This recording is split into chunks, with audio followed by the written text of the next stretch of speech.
Welcome back to 1010's podcast with Michael and Robbie. And that's it. That's literally it. And we're both on we're not even on a Skype call. No, we're on a Google Hangout call. It's been literally a fucking disaster to try to put this podcast I'm having flashbacks to the time I tried to interview Freddie Hunt.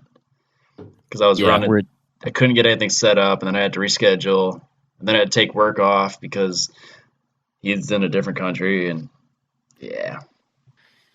We're doing the best we can here. Adam has a ill child, so he's attending to that. No, he's sick.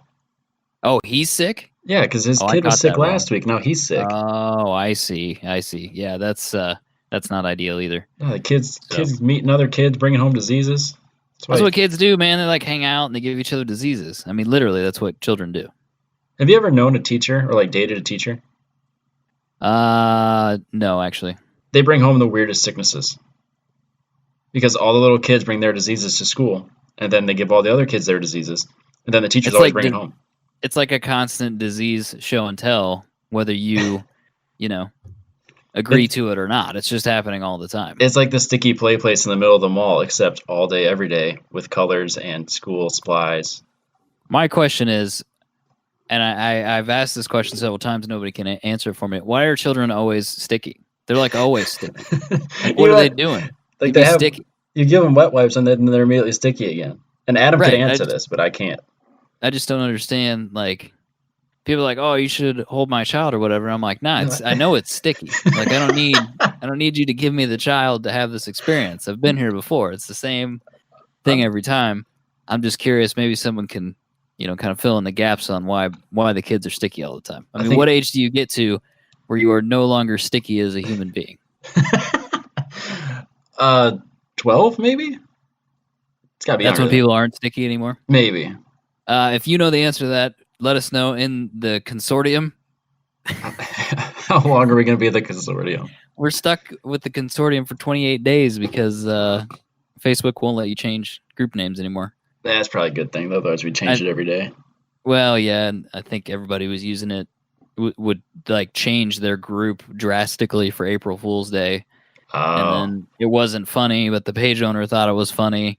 And then it was like, this is dumb. And then that's just really lame. So Facebook put a stop to it. Plus, I wonder, too, if people they would set up a page for something and then switch the name, and change it to a different page. Yeah, I just realized that we could have made it like the Maximum Driftcast group and then steal all their fans for like a day and then change it back. They would have been confused. Right, yeah, exactly. Like, since when is there two groups? And then now they're in our group. Now we got 1,000 people in our group, which is much better, by the way. Yeah, our group is way more fun. So 1010's podcast consortium on the Facebook. Definitely find us on Instagram as well. We're not posting much on our Facebook page due to Facebook the way algorithms work. Yes, Mark Zuckerberg has zucked our account. Yeah, unless somebody wants to pay for us to advertise just to let our fans see our stuff, we're not going to bother. No. So go to Instagram. Instagram's still been pretty good. And the consortium group, which is a group, not a page. Which is the best page. There's good stuff in there for sure. So I'm going to do the opener this week, and it is racing related. So I feel like Booney would approve, but I'm also doing my best to replicate Adam. Are you going to rant? I might rant. I guess we'll find out. Okay. Because if you lean back from your mic and yell, I feel like that we've accomplished what needs to be accomplished. For this segment? Yeah, that makes sense. Yeah. So my opener presented by Factor Fabrication is about a video that was released on VinWiki. And do you know much about VinWiki? I know. Because I don't think I do. I know about Ed Bolian, and he's the one that broke Alex Roy's cannonball record. He did it in 28 hours and 33 minutes. Yeah, something crazy. Yep. So his book was actually really well written. I like that one. I know he started this VinWiki page, and it's supposed to be. I haven't watched any of his YouTube stuff, but I know the page is supposed to be able so you can look up a VIN number of an exotic car and get its full history. It's kind of like, I'm probably going to butcher this by saying it, but it's kind of like Carfax for super exotics. So you get like the history of a super exotic you're buying. Oh, so this is like a business of his then. Yeah, VinWiki. As opposed to just like a video site. Yeah, there's two things. I think his YouTube channel is videos that he's producing and then starring in, obviously. And then the VinWiki page, I think, is more about the like the history of supercars. So like, let's say there's 43 F whatever F50s in the state of Georgia. This will show where they all are or who owns Oh, them. Or bizarre. yeah, so it's so you can track what cars are actually out there. So like when somebody claims there's only 800 of so many cars, but VinWiki says actually there's 1,000. Huh. Interesting. Okay. So Um, well, anyway, I knew that Ed Bullion was related to VinWiki, and I don't have much experience with him. I should probably borrow his book from you. yeah, Um, you'd enjoy it. yeah, I should read that, especially after reading Alex Roy's book. But they posted about a week ago, so it'd be almost 2 weeks ago now when this comes out. They posted a video with John Hope Bryant, who is apparently a gentleman who he's written some books. He's kind of one of those like financial guru guys. Whether he actually is a financial guru or not, He's I he's made can't his speak to that. millions by telling people how to make their millions. Right, exactly. Which sounds like Not, bullshit, but whatever, I'm not saying it's a whatever. scam, I'm but it's clearly worked for him. no, I'm just I find it very interesting these guys that do this.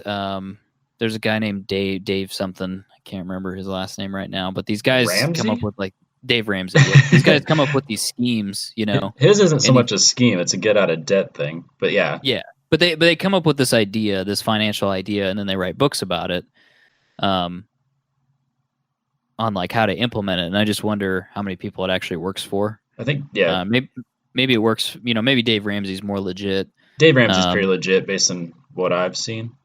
yeah, But there's a million other of scam artists out there.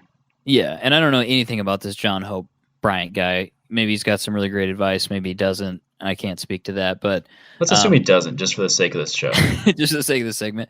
So he puts together, or VinWiki helps him put together this video of his experience with American endurance racing. It was actually at the beginning of 2018, so it was a year ago. And he's making this claim that, you know, racing in general is kind of part of the old guard, and it's a good old boys club, and it sucks when you make a minor mistake because the good old boys club comes in and just blasts you for it, and it's really not meant for people to come into and participate and learn about the sport and be new to the experience. It's kind of more a place for the good old boys to hang out and do their thing, and they don't want to welcome new people in. So he produces this video where he talks about an incident that happened where during his story, he says that he maybe passed a car or two under yellow. He wasn't speeding excessively. He was doing about 50 miles an hour, maybe So a little more. going caution speeds, roughly. Yeah, I mean, that's what he's claiming. Oh, the video looks quick. But I mean, Yeah, they all. I'm watching. If you're watching the in-car video, you have to go to all the way to 48 minutes, and this is available on YouTube if anybody's interested. Otherwise, you can go to Jalopnik, find the article. Yep. It's they talk quite a bit about it on there. But so at about 48 minutes in that video, you start to see an incident, and then there's a full course yellow, and that's where things kind of start to fall apart. Everybody else is participating in the full course yellow, and this Bryant guy starts talking about how all of a sudden he starts passing all these cars, and it's just like, wow, he's doing really well, and then he realizes there's a yellow, and he slows down, and he's being safe, and it really wasn't a big deal. And then he sees a black flag, and he talks to his crew chief, and his crew chief says, no, it's not for you, keep going. So he keeps racing. And then, eventually it becomes very clear that it's his black flag. And so he pulls off the track. He gets to an official. Official says, go back to your pit, shut your car off. So he gets back to his pit, and somebody from American Endurance Racing just starts reaming him. And he's like, I don't know, what happened. If he had just given me a minute to explain myself, I would have apologized and said, yeah, I made a mistake. And, I really didn't think it was that big a deal. And, this guy's just laying into me and blah, blah, blah. And so if anybody's interested, I think you should watch this video on VinWiki and then turn around and read the press release from AER, where they've actually provided in-car video footage which is what we were talking about earlier. And you see this guy, for several minutes running at race speeds under a full yellow. I think AER claims that he passed 8 cars during that time. He passed the spot where it was a stopped E30, I think, on the side on the inside of the course. Yeah, so on one of the straights. Yeah, so the cars on the side of the road, they got a rollback and a safety truck on the side of the road.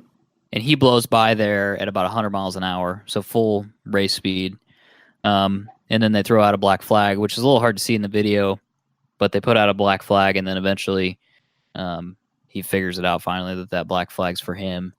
And he comes into the pit, and he gets reamed for not paying attention to anything. And this guy claims at the beginning of the video, like, I've got an SCCA racing license, I've got a little bit of experience, I've just not done anything with AER, and it's just not really fair for them to treat beginners like this, and blah blah blah. But I think maybe this is just, if people want to look into it, I think it's interesting how he spins it versus how AER explains it in their press release and then backs that up with the video evidence.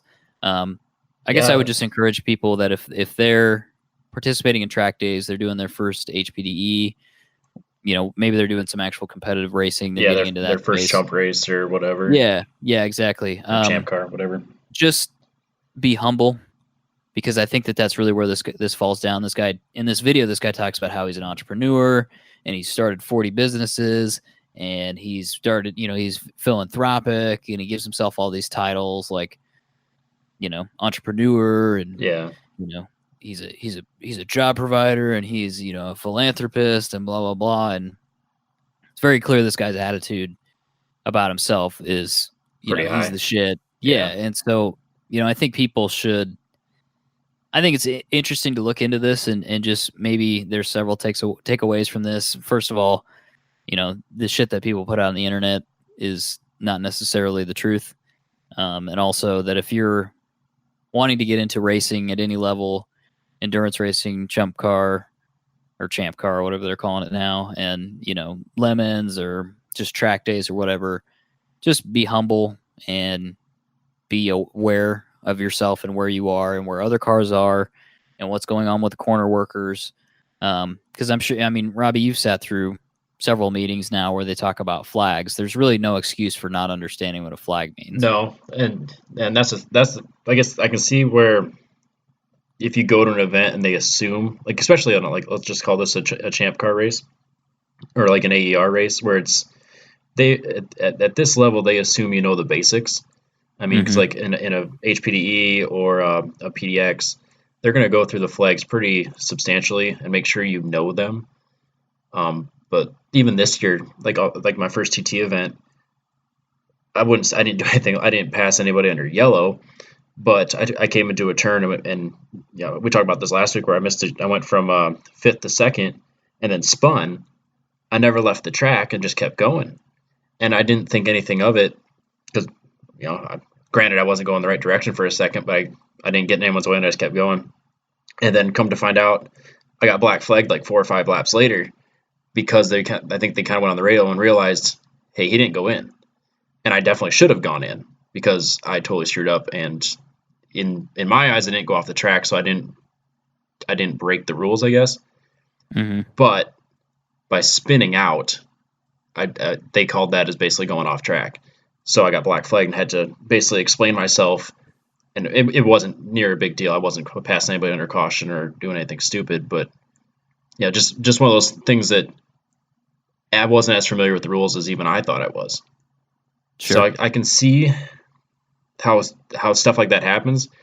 Passing 8 cars under caution, I would argue the other side of that, where that you should know better than that. Yeah, if he had passed one car under caution, that's pretty forgivable. People make mistakes, and then also if he had not understood that it was a full course caution and it was just a caution for a section. Yep. I could see that not being clear. But otherwise, going around at least 2 laps under full caution, passing a bunch of cars. You should, if you're passing a bunch of cars you weren't passing, you should maybe be wondering why everybody slowed their pace down. Yeah, if you're not going to pass 8 cars magically, there's going to be a definite change, and not to mention every single corner station is going to have their yellow flags hanging. Yeah. So unless you would have to be completely ignoring all flags, which is why Right. when I got black flagged, it was so many laps later. I was so confused because like if it would have happened that same lap, I would have knew exactly what I did. So I'm sitting there going, what did I do? And then Yeah. like I kind of slowed down and I point to myself like, really, this is for me? And then went right back in. And then they said, yeah, they said you went off track. I'm like, no. Well, you spun. Well, I did spin. Oh, okay. Well, then yeah, okay, that counts. Okay, my bad. Yeah. But yeah, Yeah, but you also didn't have an ego about it either. When no, the incident happened, you reacted appropriately. Maybe you didn't do exactly what they wanted you to do based on the series of events, but correct. your misunderstanding was pretty forgivable. I mean, Well, I think anybody could have made that mistake. they sent me right back on track. I mean, Yeah. it wasn't like anyone was freaking out about it, and yeah, it's not like I spun and then we got passed by a whole group of cars and just sat there and waited. It was lost control, spun sideways a little bit, gained control again, went right back, and didn't even lose a place. So yeah, it was Knowing now, it's pretty obvious that I should have gone in and talked it out with the safety steward, but at the time, not so much. But yeah, inexperience on But my part. But you yeah, also learned something now. yes, that's a So, mistake I won't make twice. yeah, and I don't feel like that was something that was taken away from this incident with this guy. It was more, He's saying that he's wrongfully accused, and yeah, I made a mistake, but they made a mistake for throwing it out there the way they did. It's like, no, not necessarily. not really. You were putting people's lives in danger. Yep. And at that point, if, a safety steward or whoever comes over and reams you, you just got to take it and, move on. Yeah, that's just it too. I mean, again, I don't have a ass load of experience, but I have never had anything happen on track where I saw a safety steward or any official ream somebody out. Like I've made my mistakes. I went to the tire wall. I've spun out. Whatever. I go in and they're like, hey, well, what'd you do wrong? Well, I missed a shift and then just made a mistake. Well, don't do that. Okay, all right, get back out there. Thanks. Thanks for that feedback. Yeah, so it's just like they know that I'm not the most experienced driver, and they that's the type of stuff you see with an inexperienced driver. But passing a bunch of people under caution is not inexperience. It's just you know better.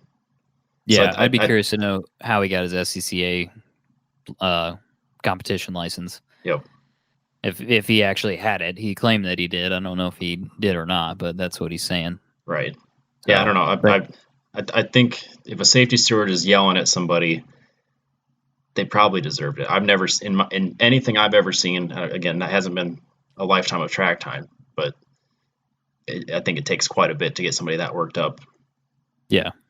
Buzzing by, guys trying to pick up a stalled car on the side of the track at 100 miles an hour is probably a good way to get reamed or kicked out.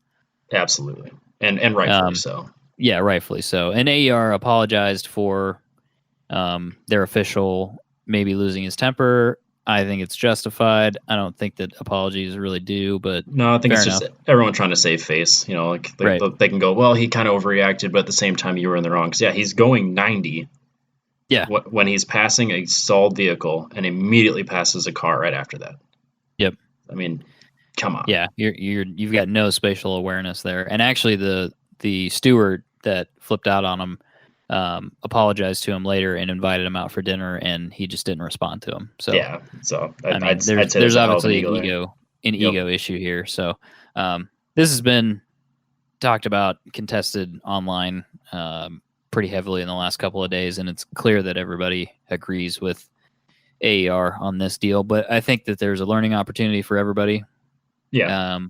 And I think track driving is really intimidating for some people, and there's still people that want to do it, but there may be some apprehension, especially when you hear stuff like this about, like, oh, like so-and-so group treated me poorly and blah, blah, blah.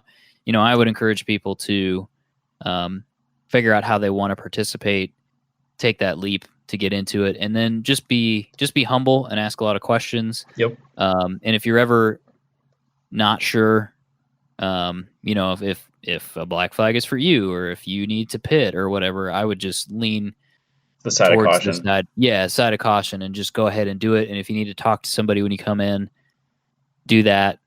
You know, even if nothing's wrong, you know, talk to somebody and see if everything's cool, and then go back and finish your stint, or you know, get ready for the next go round. But Yeah, yeah, like yeah, don't be an asshole. right, and that's kind of what I've said it on when we had Ross Bentley on the show. And he asked, or we were on his show, and he asked for speed secrets. I was like, just drop the ego. I Yeah, mean, and I think that's even more true now for me. Like I've done even more track days ever since then. I think that again, my biggest takeaway from that is the only dumb question is the one you don't ask. Like it's like if I go to an event and I have a question, and I just make an assumption, I'm probably going to be wrong. And then if I am really wrong about something, someone could get hurt, or if I yeah, could get myself hurt, or what, you know, or right. worse. So yeah, if you're not, if Yeah, you're the no one's going to judge you for coming in being new and going, hey, walk me through this, or you know, what's the right way to do this. Everyone's there to help you. Like it's not that competitive, especially on like a PDX. It's not competitive at all. It's a learning yeah, experience. So like that's the time to go there and say, hey, you know, what's the right way to go about this? What does this flag actually mean? So yeah, I've been doing it. You know, this is my second year really doing it.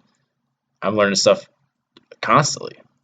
hmm So yeah, I'm still super green, and so yeah, yeah, yeah. I mean, you're gonna learn. It really doesn't matter how long you're in it. You know, you're gonna be learning something all the time. yep, And so you should never have the attitude that you know everything, or that you're the fastest driver, yeah. or whatever. You know, and Even if you are there the is the fastest, fastest driver. There is a guy that's the fastest, you but that doesn't mean that he doesn't have something else to learn, or know, or that the rules don't apply to him. I mean, I don't care if yeah, you have I don't care if you absolutely. have a brand new Lamborghini Huracan or whatever. You're in the same boat as the Spec Miata guy. I mean, you got to abide by the same track rules. I mean, Right. it's or not common courtesy. I mean, Yeah. And nobody gives a shit how much money you have, or who no, your friends are. exactly. So anyway, that was it. Factorfabrication.com. I stopped by Factor Fabrication yesterday Oh, and hugged Booney just because. I haven't hugged that guy in forever. You should just stop by, give him a hug. I should. Well, He was working in the woodworking shop. He was doing some tabletops. I need to drop off my trailer and make him give me a tire rack. Yeah, I think he said. I think he said maybe in May he's gonna have a little breather. So maybe we'll Okay, have to reschedule that dinner that we were gonna have. that'd be perfect. That one where Adam eats all the French food happily. Yeah, happily is probably not the right word. Yeah, but it'll be enjoyable, I'm sure. I'll enjoy it Factorfabrication.com. for all All your right, fabrication needs. for all your fabrication needs, woodworking or metal. Yes. So, all right, should we move into our topic? Yeah. Did you knock off a bucket list item I or two? didn't. No, I'm not really sure what you're talking about. I Two? Did I I, get two? I think you get two. Do I get two? Which two do I get? I think one, because is a Porsche part of your bucket list? The original bucket list from 2.5 years I ago. can't remember. I wanted to experience the Porsche 928, which nobody took me up on. If somebody does have one, I want to drive it. Let me know. Okay. I would love to check that out. And I don't know if anything else related to this was on. It wasn't you. Um, I could have swore you had a bucket list item where you wanted to get in an airplane and then only have a one way ticket and then come home with something. oh, now we got to go back and check. I hope that's true, I because that think it would be is. awesome. I'm convinced that was you. I know. It might have been me. That was a long time ago. I know We you're should not. see if. Do you have any idea what that episode number is? I'm not even gonna bother looking it up. Okay, Like, yeah, it doesn't matter. I don't know, episode 12. Yeah, it's pretty early. But yeah, I hope that is true. Someone I, can fact I check us on that. I'm But pretty sure you had um, that was part of it. Because I know Jess always had one that she wanted to just go to the airport and then whatever ticket was available and just hop on a plane and that was the vacation. But that's a really good one too, actually. I think yours was specific that you wanted to go buy a car and drive it home. I don't think it was Adam. I think it was you. Yeah, I do vaguely remember that. I just can't remember if I expressed it or if Or yeah, maybe we just talked I about it just off air. thought it. But Yeah. So yeah, I last Saturday I bought my 911. I bought a 2003 It's just a Carrera or Carrera 2, whatever you want to call it. So it's rear-wheel drive. It's the narrow body car. 996. 996 generation. Bought it out of Detroit. So since we went to Vegas and I looked at that 996, I've kind of You talking about actively. Buddhas? Well, not Buddha's. But yeah, Buddha's. But I was thinking more the one at Celebrity Supercars. Oh, Um, yeah. kind of looked at that one, and it kind of got the gears turning of these things are out there and they're available. And so I started thinking about buying one, and something I've probably not admitted to anybody is that this car that I have now, I've actually been thinking about since I was in elementary school, because when I was in third grade, this car would have come out, the first generation of the 996. And I know for a fact that I had a poster and it had a silver car on it and it said Carrera in the background. And I remember having this poster. So this is a legitimate, like, schoolboy poster car for me, and I had it on my wall. I do remember this. And so I've been thinking about the 996 since I was, 9 years old or whatever. Since you were a wee child. Since I was a wee child, because I'm 29 now. So 20 years. That's kind of a long time to think about something. But yeah. So as I was going through this process, I was like, what do I really want? Do I just want, a modern sports car, that checks a lot of boxes? It's fun. Maybe you could do a track day in it. Maybe you could do an autocross in it. It's kind of more, the Swiss Army knife car of Yep. Go to Cars and Coffee, go to a track day, do this, blah, blah, blah. Is that all I'm looking for? Or am I looking for a 996 911? Am I looking for any 911? Am I looking for a Boxster? So you're looking for a statement piece, so when you drive downtown, people are like, look at that guy. Who's that guy? Who's that guy? Yeah. So I kind of went through a journey of trying to figure out what it is I was looking for. 911s are hard to buy, as it turns out, for a lot of reasons that I'll probably get into a little bit more. I really thought about buying a C6 Corvette because they're really affordable now and they're freaking everywhere. So if you find one that's local, that's not the right one, for whatever reason, there's probably another one within 100 miles, So they're really easy to buy. You can buy them from dealers, you can buy them from individuals. They're all over the place. It makes way more sense. Parts for them locally, et cetera, et cetera. Yeah, you just go to AutoZone. It's no big deal. Yeah, and just get whatever you need. And I thought about this a lot and decided that I either wanted a 911 or a Cayman S, which would have been the 987 Cayman. And I started thinking, what's that? The 987 Cayman, that's newer? Yeah, it'd be newer, so it'd be 2006 to 2009. Okay. Is that like a whole other tax bracket?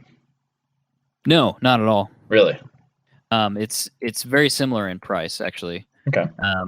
It's actually about the same price, and that's kind of why I was thinking it might make sense to get a Cayman because it's going to be newer.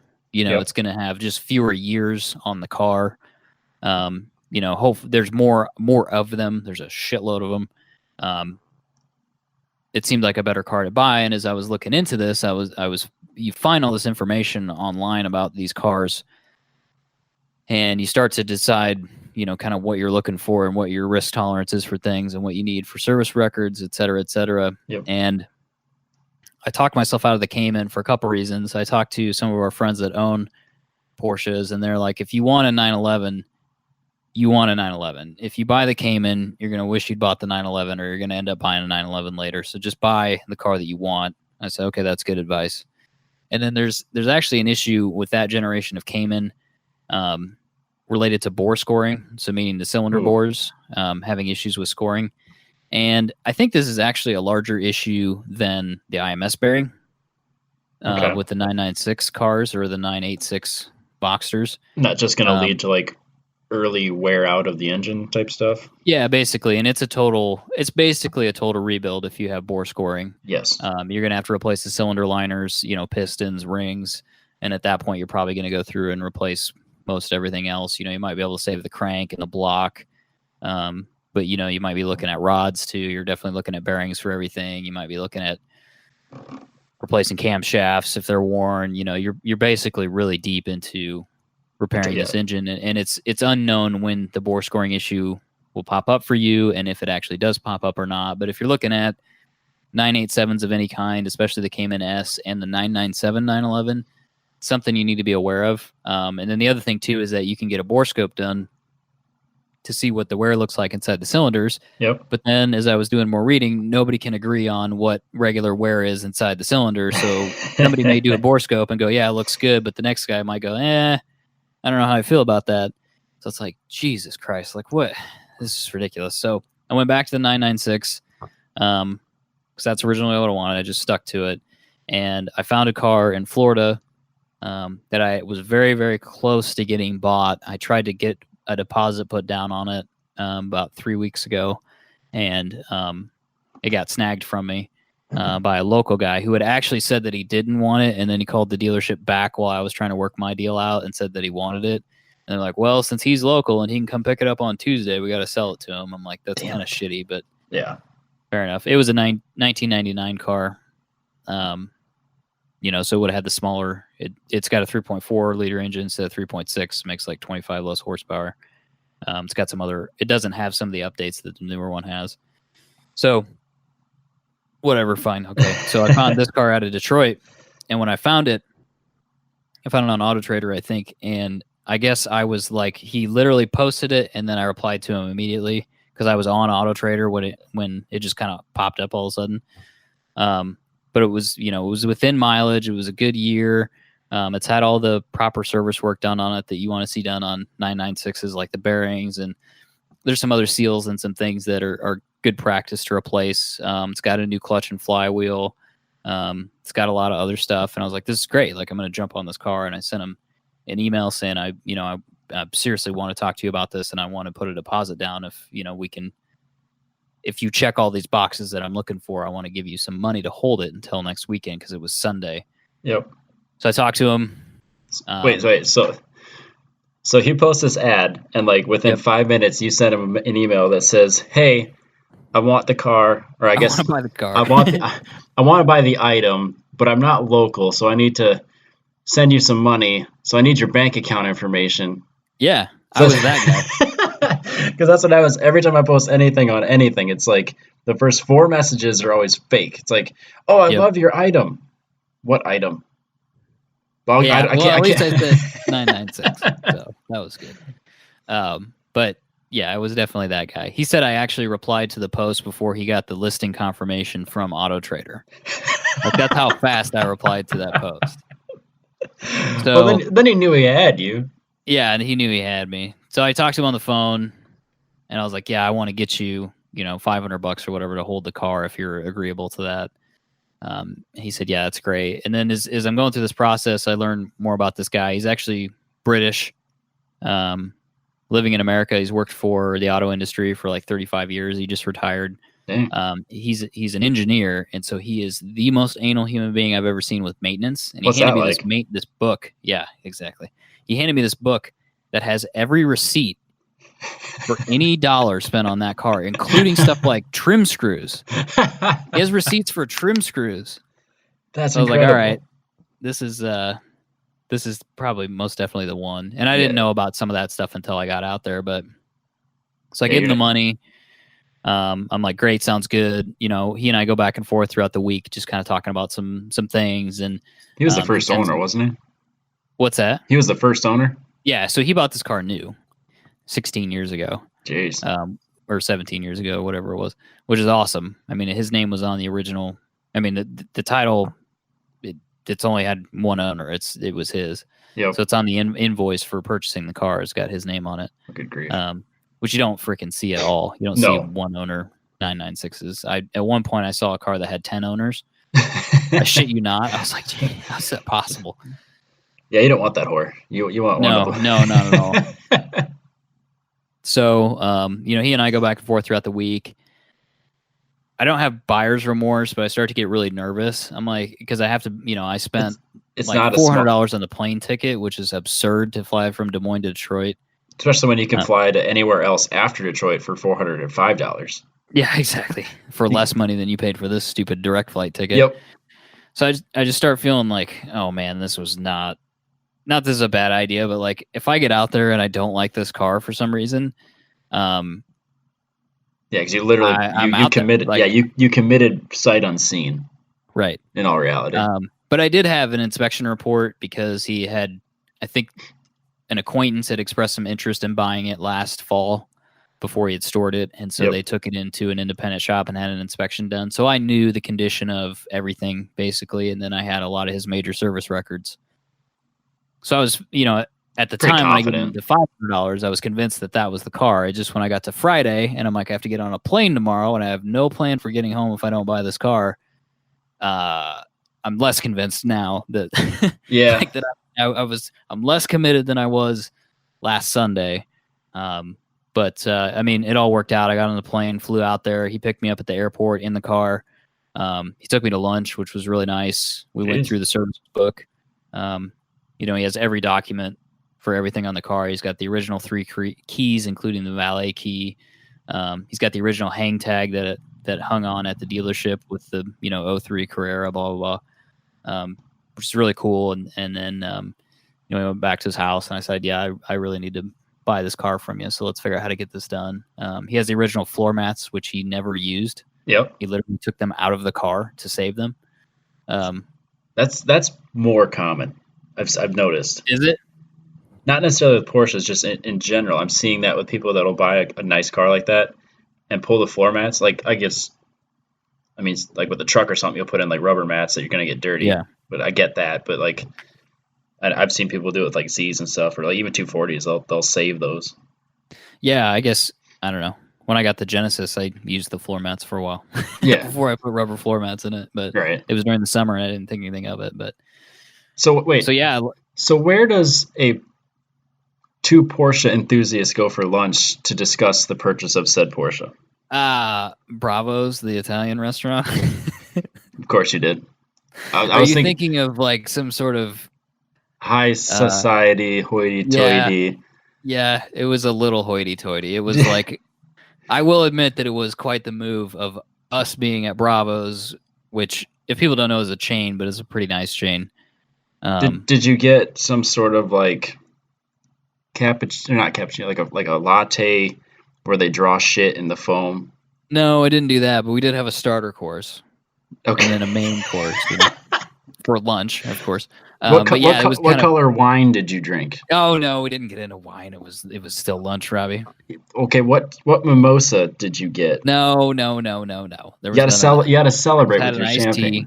Well, I hadn't bought the car yet. Oh yeah, I suppose that's. But we did. It was quite the scene of us, like, with all these documents out on the table that obviously say Porsche on them, and us having this discussion about this car, and then the waitress was, she was a little put off by that, but she lived. Put off as in like eyeing you, like, look at this guy buying a Porsche. Look at these douchebags talking about Porsches. Yeah, I suppose she might not care at all. No. What watch were you wearing? What watch was I wearing? Yeah, it was probably a Timex or something. Yeah, right. There's only one type of watch you buy or wear when you buy a Porsche. Well, I was definitely wearing it. One of them. We don't have to say it. But yeah, so we got the transaction done, and it's like 1:30 in the afternoon, and I'm like, I got to drive this 911 back from Detroit to Des Moines now. So do you? And, sorry, just more of curiosity. Do you? Yeah. Do that like a cashier's check, or do you do that like a wire transfer? Yeah, this is a great question. So I think it's whatever the buyer's comfortable with. Okay, because I didn't know. Like, it's not the same, obviously, but when I bought the LS1, I just transferred money through PayPal. Actually, I did the same thing when I bought the Z. Yeah, I would ask the buyer what they're comfortable with. I guess if you have more questions about it, I'd ask your bank.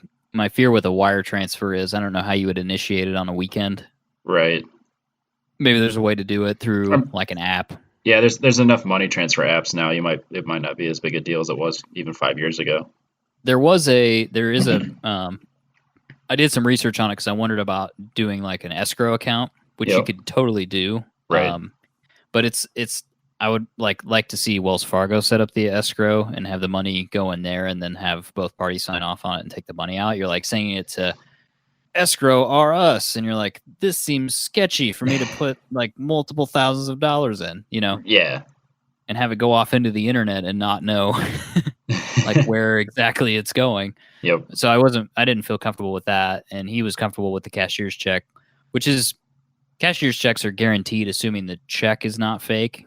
Yeah.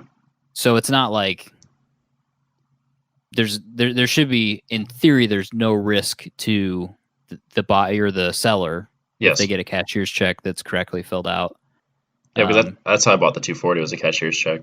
Yeah. The only issue with that is that I decided on the cost, or we decided what the cost of the car was before I even saw it.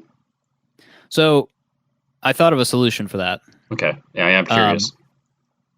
What I did is I took the amount we agreed on, kind of like a tentative price for the car. Yep. And then I took that amount and subtracted 5%, but you could do more than that. And I turned that into cash. Oh, I gotcha. So I carried that in cash with me, which I had to decide, like, where's my limit of how much cash I'm willing to lose. Yeah, like if you get mugged robbed with. Yep. Right, yeah, or if I drop it in the airplane or something like that. And so I decided it was around 5%. Okay. And so that way, if you get there and something's not right, you could say, like, hey, I didn't know about this or whatever. Yep. I'm not trying to screw you, but I wasn't aware of this, and this is kind of all I'm comfortable with giving you for it. And then you could still hand them the check, keep the cash, or split the cash or whatever. That was a little insurance policy for me in case something wasn't right, but I still wanted to buy the car, but I didn't want to give them that check, for the full amount. So yeah, I guess just see what your buyer's comfortable with. If they want something different than a cashier's check, because there is cashier's check fraud. Yeah, there is. So if they want a wire transfer or something like that, I'd talk to your bank first and ask them what the risks are of wiring money, and if you could do it on a weekend or how you would initiate that, because I'm not really sure. I've only done one wire transfer before. It's kind of a weird process. Yeah, I'm not curious what the limits are on like those cash apps either. Yeah, and I kind of looked at PayPal to see how much money they would let me move, and I don't remember what. It's a surprisingly large amount, but it kind of screws the dealer because they have to get like special verified to be able to get it out all at once. Because I remember, I think when Josh was trying to sell his TC, someone was gonna do it through PayPal, and the only way he could get his money out was he had to like jump through a bunch of hoops. Otherwise, he could only take it out like 1,000 at a time, like 1,000 a month or something crazy. Really? Yeah, it was like, and this was years ago, so it might have changed since then. Yeah, it may have changed. Because it is shocking the amount of credit line that like even just recently, my credit card sent me an email or a letter saying you're pre-approved for thousands more dollars in credit. I'm like, I don't need that. Yeah, I don't need to be able to buy a new car on my credit card. It's insane what credit is super loose right now. It's insane. It's scary. Think at some point it's going to bite us in the ass. Yeah. There's like the limits that they will let you have on your credit cards are completely out of control. They'll just offer them to you. Like, hey, we'll do blah. Like I got something the other day.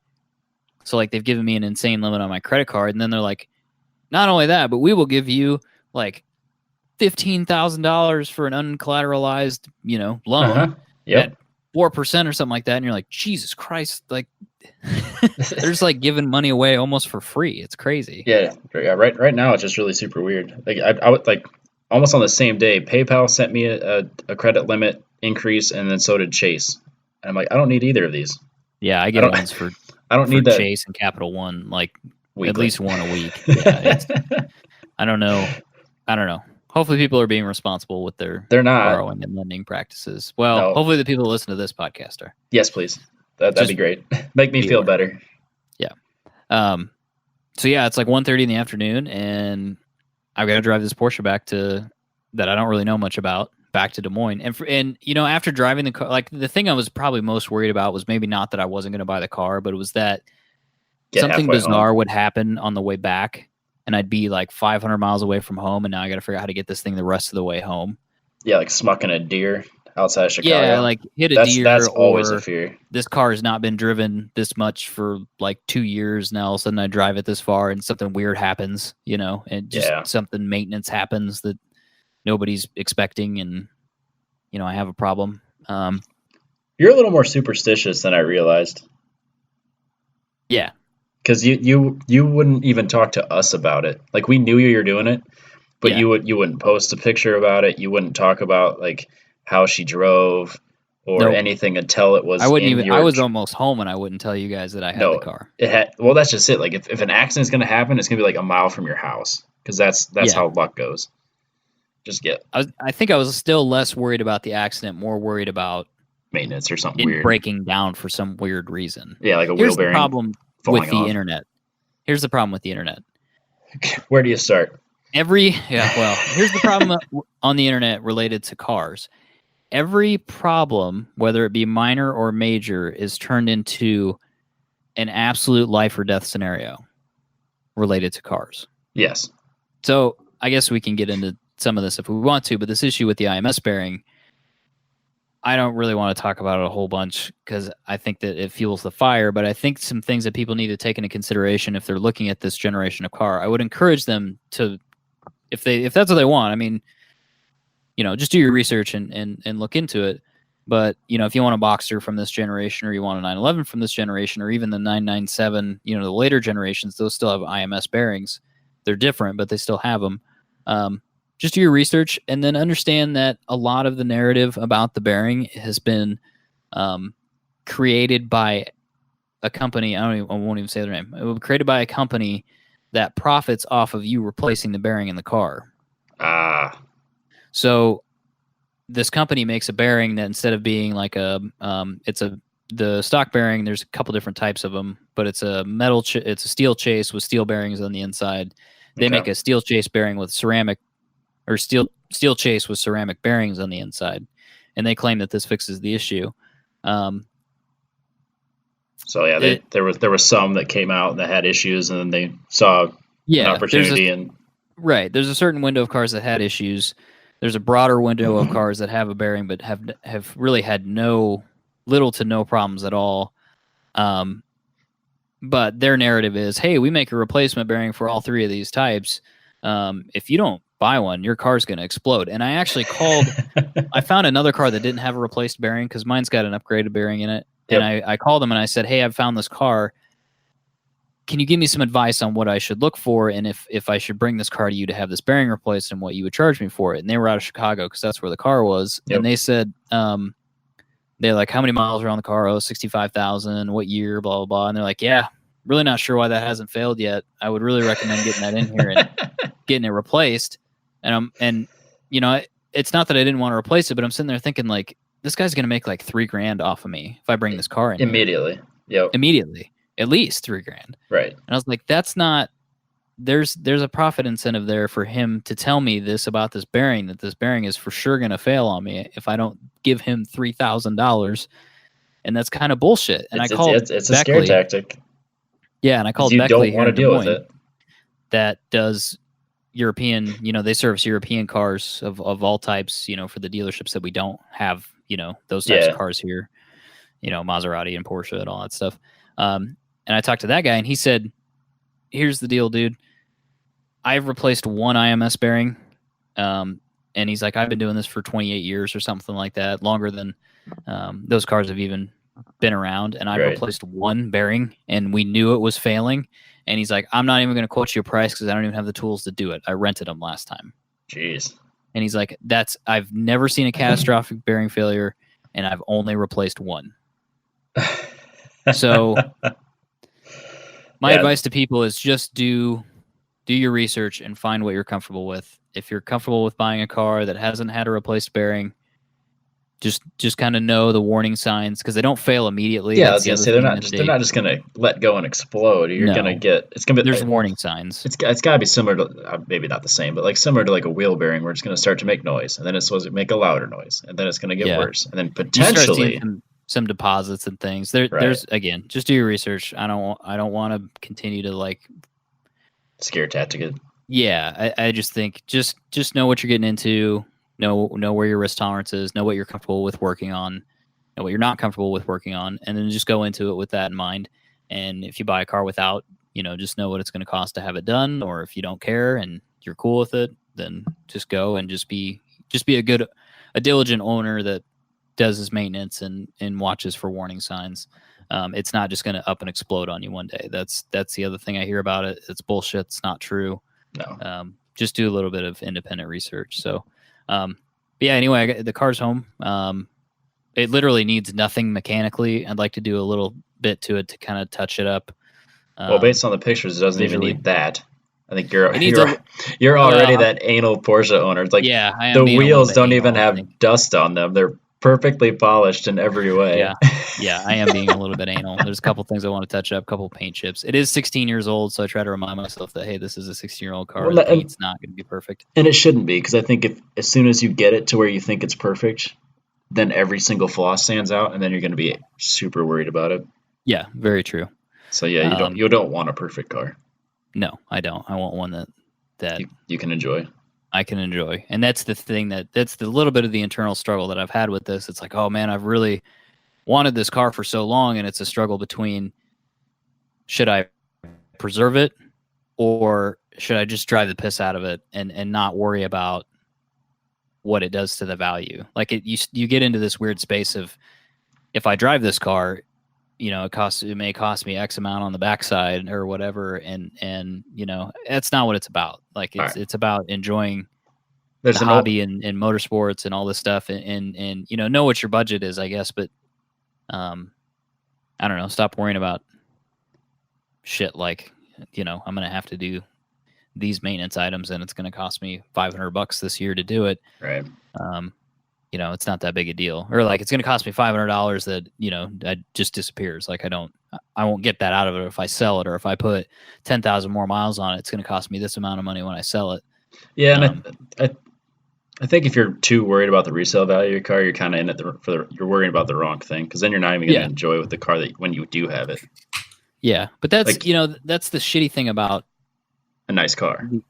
Well, and the shitty thing about the internet too, again, is like, everybody talks about, like, oh no, your car needs to have this, and it needs to be this mileage, and it needs to be this, and blah blah blah, and like, oh, that car's fucking worthless, and that car's gonna explode, and all this other shit, and it's just like, fuck, man, if that guy likes that car, like, let him like that car, or what, if he likes those stupid wheels, let him like those stupid wheels. They're his fucking wheels, and it's just, it's not your wheels. We make fun of people. We make fun of people. I get it. Honda drivers, Subaru owners, but I understand why people. They like what they like. Yeah. Well, I'm going to give you some advice. That's an old meme. It's been going around for years. I'm into it. Not driving your car to save the resale value for the next guy is like not banging your wife for the next guy she marries. Yep. All right. Fair enough. I'll drive the fuck out of it. Plus the point is very valid. It's 100% valid. It's 100% valid. You shouldn't. This one's only buy. And the thing about it too is that what really annoys me about some of the culture around cars and some of the cars that I like is that people get into this investment value thing, like that app we talked about a while back. Yep. That shit is really fucking annoying, man. Yeah, it ruins the fact that it's a car, because in all reality, it's just a trophy or like a savings account. If that's all you're going to look at it as, I mean, why get a car just to try to collect money on it? Yeah, and you won't, even if a car sits, you'd be better off putting it in a dry bank. out, shit starts leaking on it. You gotta maintain the battery, or the battery will, basically spill battery acid all over the engine compartment, and then you got a problem with that. And plus, can you imagine what a new Porsche branded battery costs? A fortune. I can tell you what a battery in a Ferrari 458 costs. It's $1,400. Oh. Yeah. I was told today that a BMW branded battery is like 600 something. So I'm sure Porsche's right there in the middle. Yeah, it's probably $800. Plus, if you put an Optima in there, then you ruin the value. Right. Somebody's like, what is this shit battery? Yeah. It's a shitty part. It's a shitty part of car culture. I mean, we see it at different levels with different cars. Oh, it's absolutely. like with the 240, when you put an LS in it, and then people are like, "Oh, you fucking ruined that car," and blah blah It's the blah. And best it's it's the ever same been. exact shit. It is 100%. Yeah. It's like, No, the 2.4 liter four cylinder, man. That was pure Nissan. That was where it was at. It's like, okay, great. It sucked. it was terrible. Yeah, Then the 2 liter was even worse. So I understand if you like it, great. I didn't. So yeah. You I did like what you wanted to do with your car. even with all the damage done to the front bumper in the last week, it's still the most I've ever liked this car by like a Yeah. lot. And every Actually, time, a good example of that is the Mark IV Supra. Somebody brought this point up on Instagram. I don't remember who it was, but yep, now all of a sudden everybody thinks that their stock Mark IV Supra is worth literally $100,000. right, That was not a good car. not stock. No, I mean now it's not a good car. It's No, slow. I mean, it's no, not that slow, but it's slow. for what they think it is. People think about it like in the Fast and Furious lane of it's highly modified 2J. It's making 800 horsepower. It's a Yep. supercar killer. It's blah blah blah. That's how people think about the Mark IV Supra. That's not what a stock Mark IV Supra is. No, not even It's a little kind of a bit. gangly, weird looking car with the stock wheels on it, and it makes 270 horsepower or whatever. Like, it's not Yeah, that great. yeah. I think the highest one was like 330 or something. Yeah. It's. So I it's mean, really not that great. no. Let's say that the 240 right now has more power than that. Right. So, Yeah, but again, that goes back to people getting into cars for the wrong reasons. They're getting into them for investment value, and it fucks the whole thing up for everybody. uh-huh. So, But anyway, it's home. so Plan to enjoy it. when are we taking it downtown and trolling Handas? So that's what I tried to do when I got back.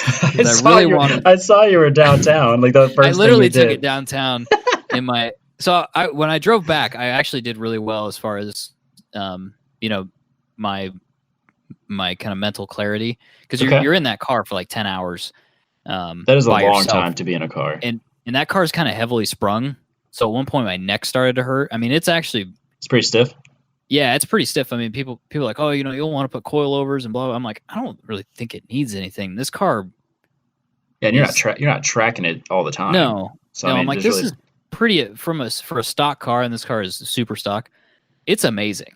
I mean, Yeah. it's like really, really surprising how good it is. And I'm like, it doesn't need coilovers. It doesn't need this, blah, blah. No, I understand it. So There's a reason the GT4 at the time trials in St. Louis was leaps and bounds faster than everybody else with just 200 treadwears on it. yeah, it's set up well. I mean, that's why you're paying Porsche to Right. do the work for you, Yes. for better or worse. But I was good until about 30 minutes out. I started just to get tired. It wasn't that bad, but I was just starting to get tired. I was ready to be home. Yeah. But I was like, you know what? And I was like, I'm just going to drive home and put the car away. I was like, no, you drove this thing back 10 fucking hours. You're going to go downtown and at least take a picture of it. You and drove see through if you can Court fuck Avenue. yeah. I was like, see if you can go fuck with any people in Hondas. And I could not find one Honda driver with his girlfriend in the passenger seat. Damn not it. fucking one. Well, it's because you needed somebody in your passenger seat to help you I harass know. them. And I know. that's me. Too bad it's not silver, because if it was silver, It doesn't would need to. be No. shit. The blue is good. The blue is better, in my opinion, than the silver. Blue is way better. I really like you- the wheels that are on it. Those look great. Yep. If you want a silver 911, you're spoiled for choice, but it's really boring. It's like Yeah. a boring look. So finding one that's not silver is a trick. No, I think you went the right choice finding the blue. I mean, granted, I think the color mattered as much when you found this car, but I like the blue a lot. Yeah, the blue helped the factor of like, hey, you need to try to buy this car in the next 5 minutes, or it's somebody else is going to buy it. Yeah, and it was priced fairly, right? I haven't even asked the price. I don't really care. It's not important to me. But yeah, no, the price was fair based on like one owner, literally every service document. I mean, there's service documents in there when he turned in the car to Porsche to have Yep. service done on it. They give you a receipt for that. Yep. He has that, and then he has the receipt for when he picked up the car. Oh with my the services gosh. completed. And every single time he stapled the service advisor's card to the invoice. Holy cows. I mean, I have the original sales guy's card. I found it. I mean, this shit is crazy, dude. People do not maintain cars Nope. like this. No, nobody does. So yeah, it was. It was the right car. So you know, then, and it may have problems. You never know. It's oh an yeah, old car, all cars but do. it could have had a lot more issues or a lot more unknowns. Then, do you have any plans for any like minor modifications? I don't know, pinstriping. I don't know, something No, ridiculous. Are you not gonna? going to do any of that. How about tinting the Um, I, windows? I might tint it. Yeah, that might not be a bad idea just to protect the interior a little more. I mean, you don't have to go like limo tint or anything. Just like No, a 55% or 35 in the back or something. That'd be that'd protect your interior and it'd look really good with yeah, the dark color and the chrome especially on rims. the back, it would look good. I might. Yeah, I would agree. There's some little okay, it kind of goes back to the same thing of like, do I really give a shit? I would call it more. This is going to be a really annoying term, but it's kind of patina on the inside in a couple of spots where you can see where Sunspots.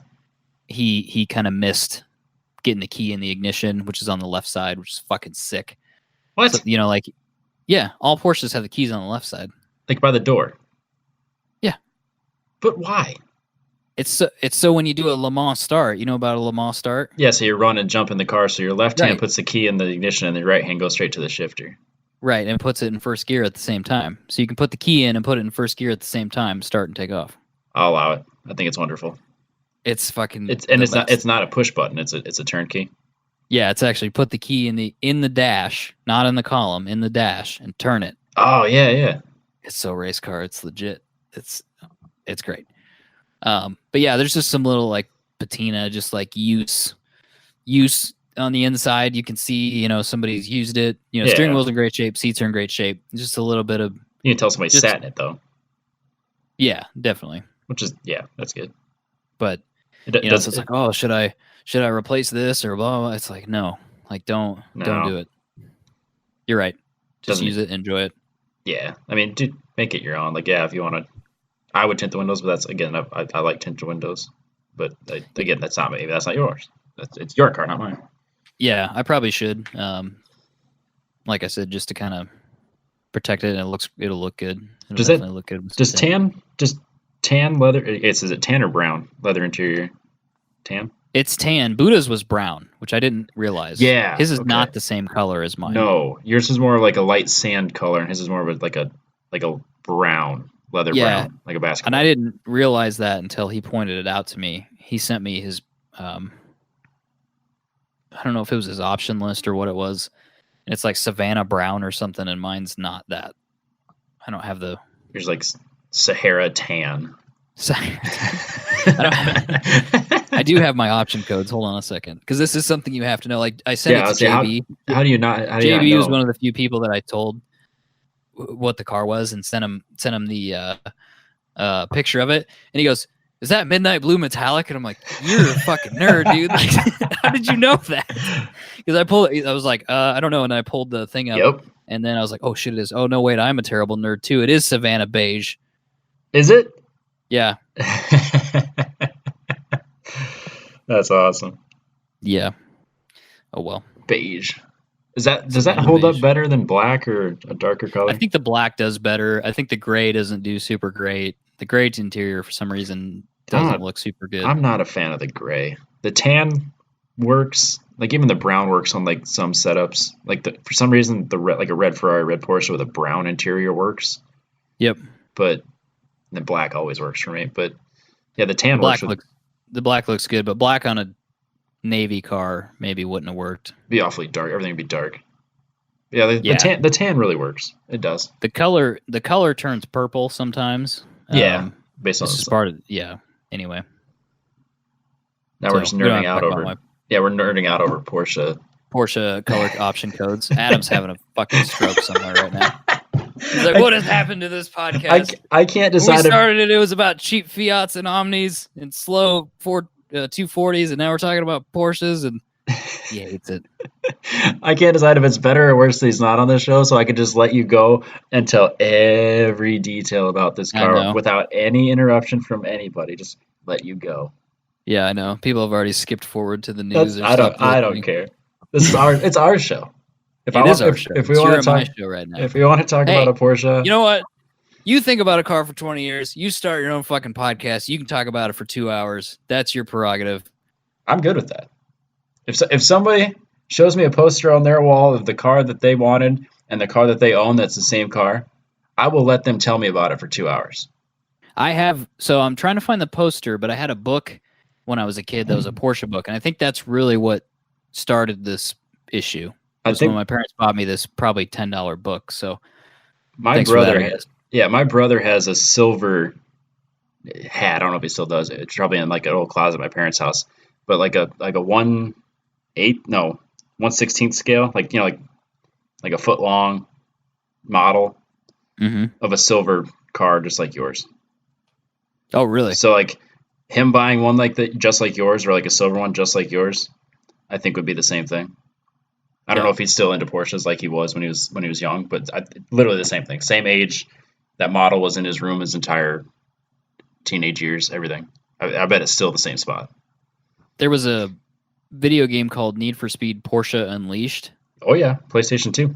Or is that They had it PlayStation on 1? PlayStation 2. I had it on PC. PC. It might I have been didn't realize PlayStation they had 1. it on PlayStation. So I freaking loved that game when I was a kid. Freaking loved it.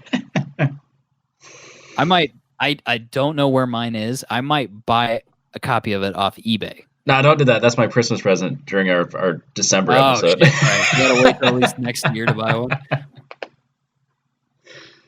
I don't even know why I was bought this game. At some point, like maybe I told my parents like, "Oh, I love Porsche," and so they bought me a book and then like this game or whatever, and like this is what set me up for this failure that I'm having right now.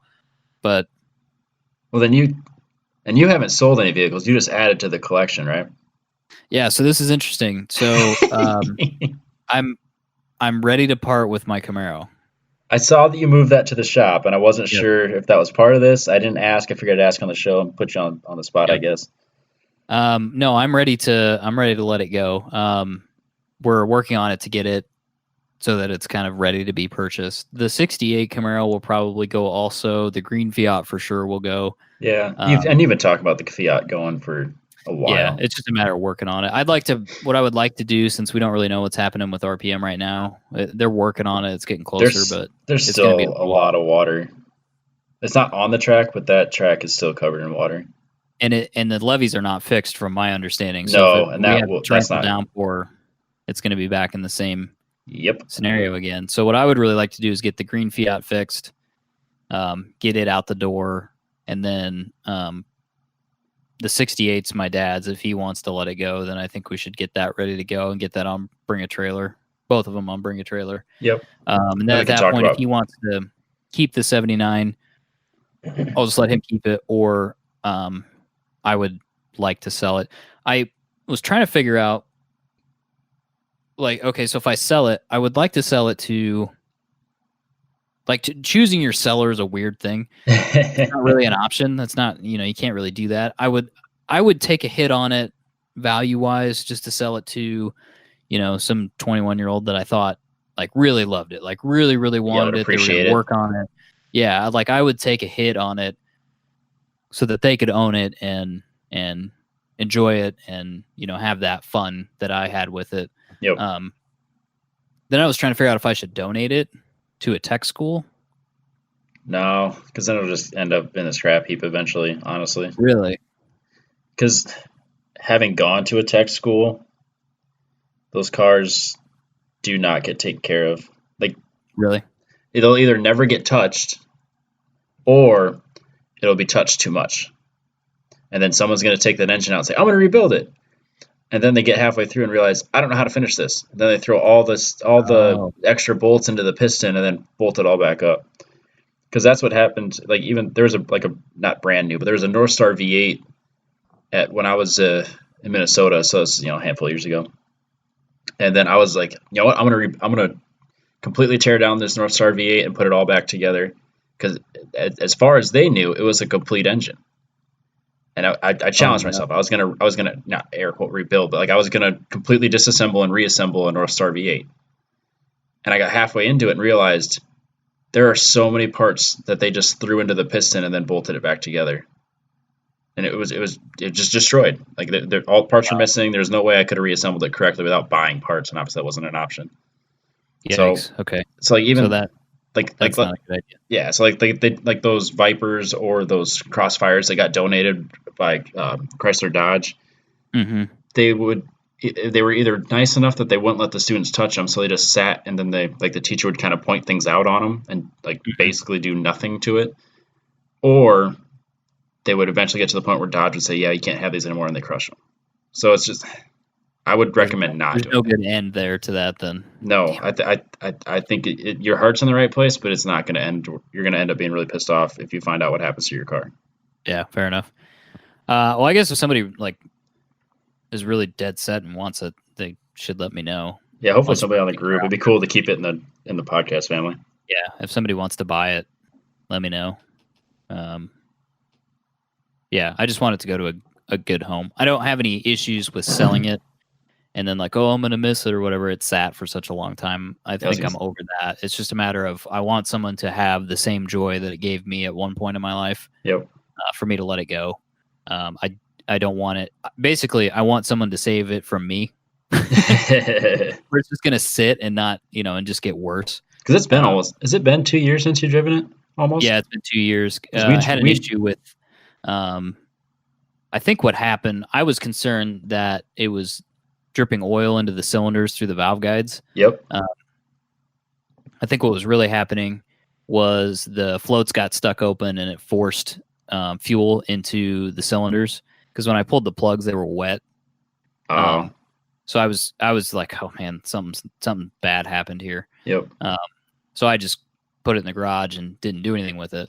But yeah, I think it's running again. We got it running. Oh, nice. The mechanic got it running. Yeah, I was gonna say Track Dad got it running. I remember we took it to not Cars and Coffee. It was the Tokyo Drift style car show. Yeah, we did. That was the last time I think you drove it, or at least the last time I was with you when you drove it. Yeah, that was probably about the last time I drove it. So yeah, it was almost 3 years.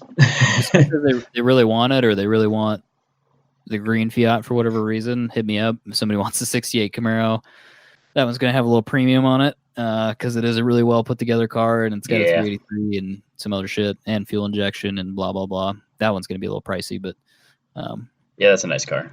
That's not going to be an easy sell. No, it's not going to be cheap, but no. So anyway, but yeah, I'm ready to kind of minimize some stuff. So can you drive this vehicle to work, or are you going to get spit on? Absolutely fucking not. I cannot drive this vehicle to work. Somebody asked me that the other day, and I was like, absolutely not. I haven't even told people at work that I have it. They can't know that you do this unless they listen to this show for some reason.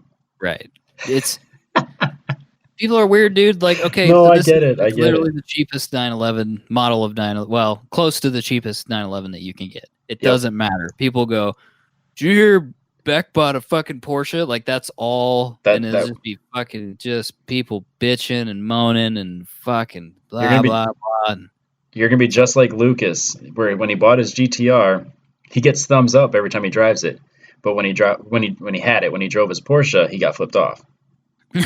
I can only hope so. Yeah, so that's I actually just found out today that I believe he sold it. Okay. Because a couple weeks ago, I was thinking maybe I should ping him and see if he's still got it. I'm pretty sure he sold it.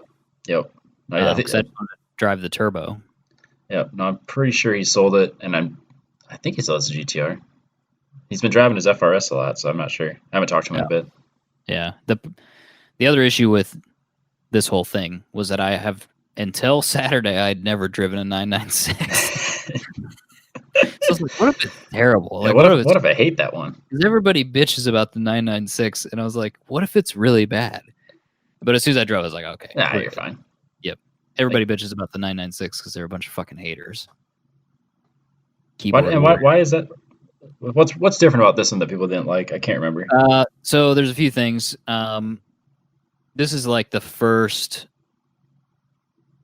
I will say, kind of more commercially produced Porsche as opposed to like the old ones that were a little more stripped out, a little more harsh. They just weren't as there was just less of the kind of luxury component to them. For the longest time, there was just the 911. That's all it was. It was just a 911. Right. And then there was the 930, and then there was a couple different generations, and then the one right before this one's the 993, which that one's still pretty stripped out. If you get in a 993, it still kind of looks like old original 911 dash. It feels kind of old. Not necessarily in a bad way, because I freaking love 993s. JB has one that's freaking gorgeous, but it just feels old. And so the point of the 996 was to completely modernize, give a full redesign of the 911 to bring it into, the new century, basically. And so they went to water cooled, which is usually what Porsche purists bitch about, is that it's fucking water cooled, it's not air cooled anymore. It's like, but it makes like 150 more horsepower than your stupid fucking car does. So it's so you're just like a Harley when it comes to water cooled. Yep. It's literally the same. It's literally the exact same thing. It's just purists all bitchy about stuff. It's gotta be an air cooled V twin. And they're like, oh, they changed the headlights and blah blah blah. It's like, yeah, they redesigned the car, so it's a new car. They can't all look the same. They have to be different. So the other thing too that people should know is that the 997 is almost exactly the same car as the 996. Both of them use a lot of the rear suspension and the transmission from the 993. So 997 owners can get off their fucking high horse, because the only reason that those cars are so valuable is because the headlights are round. That's literally the only reason. No way. Yes. It's almost the same engine. It's the M97 versus the M96, but it's almost the exact same engine. Are we talking like 15 horse? No, not even 0. Oh my goodness! Unless you go to the S model, where you go to the 3.8 engine, it's the 3.6. It makes the same power, just get stuffed. And then you got an interior redesign, which all the plastic parts, the black finish on them falls off. So I honestly think that at some point in the future, that first generation 997 is going to be the least desirable one, because it was like a weird transitional Porsche. Because when they went to the second generation in 2009, they put the Metzger engine in them, which was a better engine, more power, just a more refined car. I think those are going to be the valuable ones. The 997 ones, I don't think anybody's going to give a shit about. We're getting really deep into Porsche. I know. I'm really enjoying this. I don't care how cringeworthy it is to the non-Porsche people. I've spent, hundreds of hours on the internet. You don't say. It doesn't show at all. At Porsche. Now I'm not really sure what to do with all this free time I have now. You could talk about it. Talk about Porsches with people? Great. That's a place where I want to be. Did you...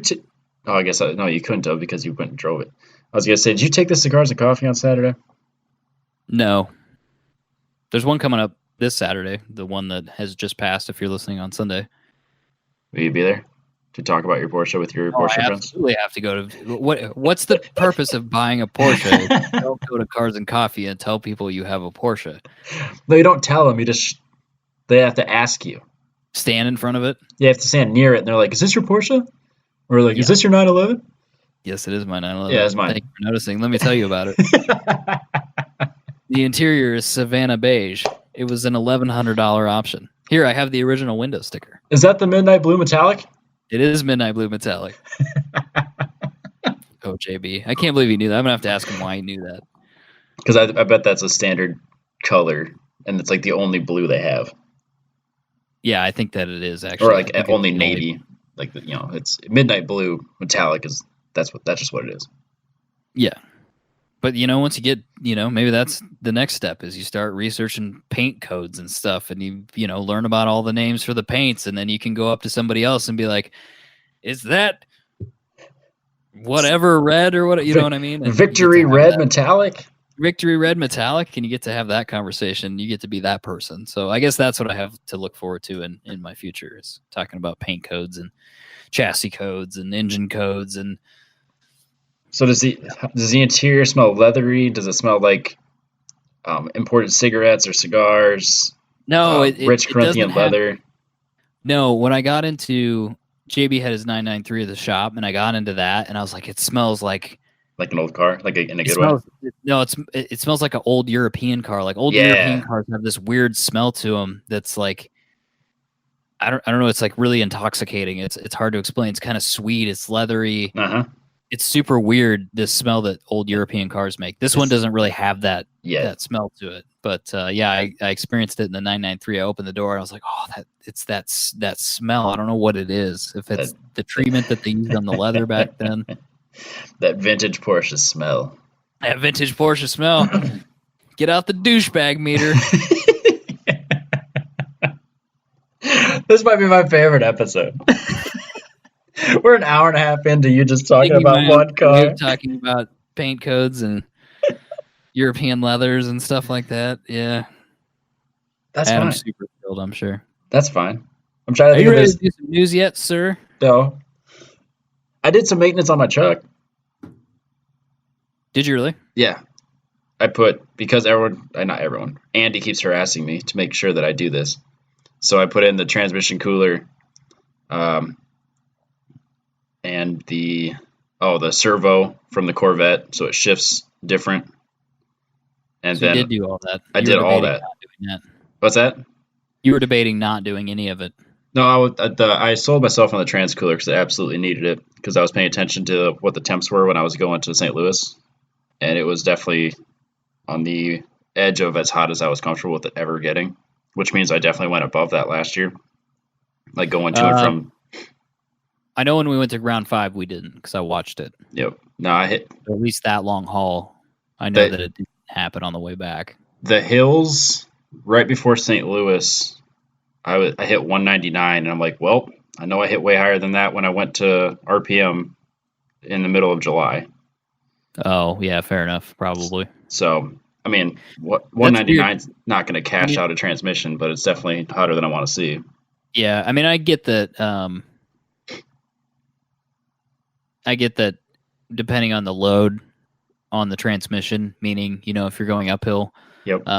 It changes that temperature. But when I was driving it back from Grid Life, I think the hottest it got was 187. I mean, it was like down in the 160s, 170s. It was super cool. Granted, it was cold out. It was October, but right.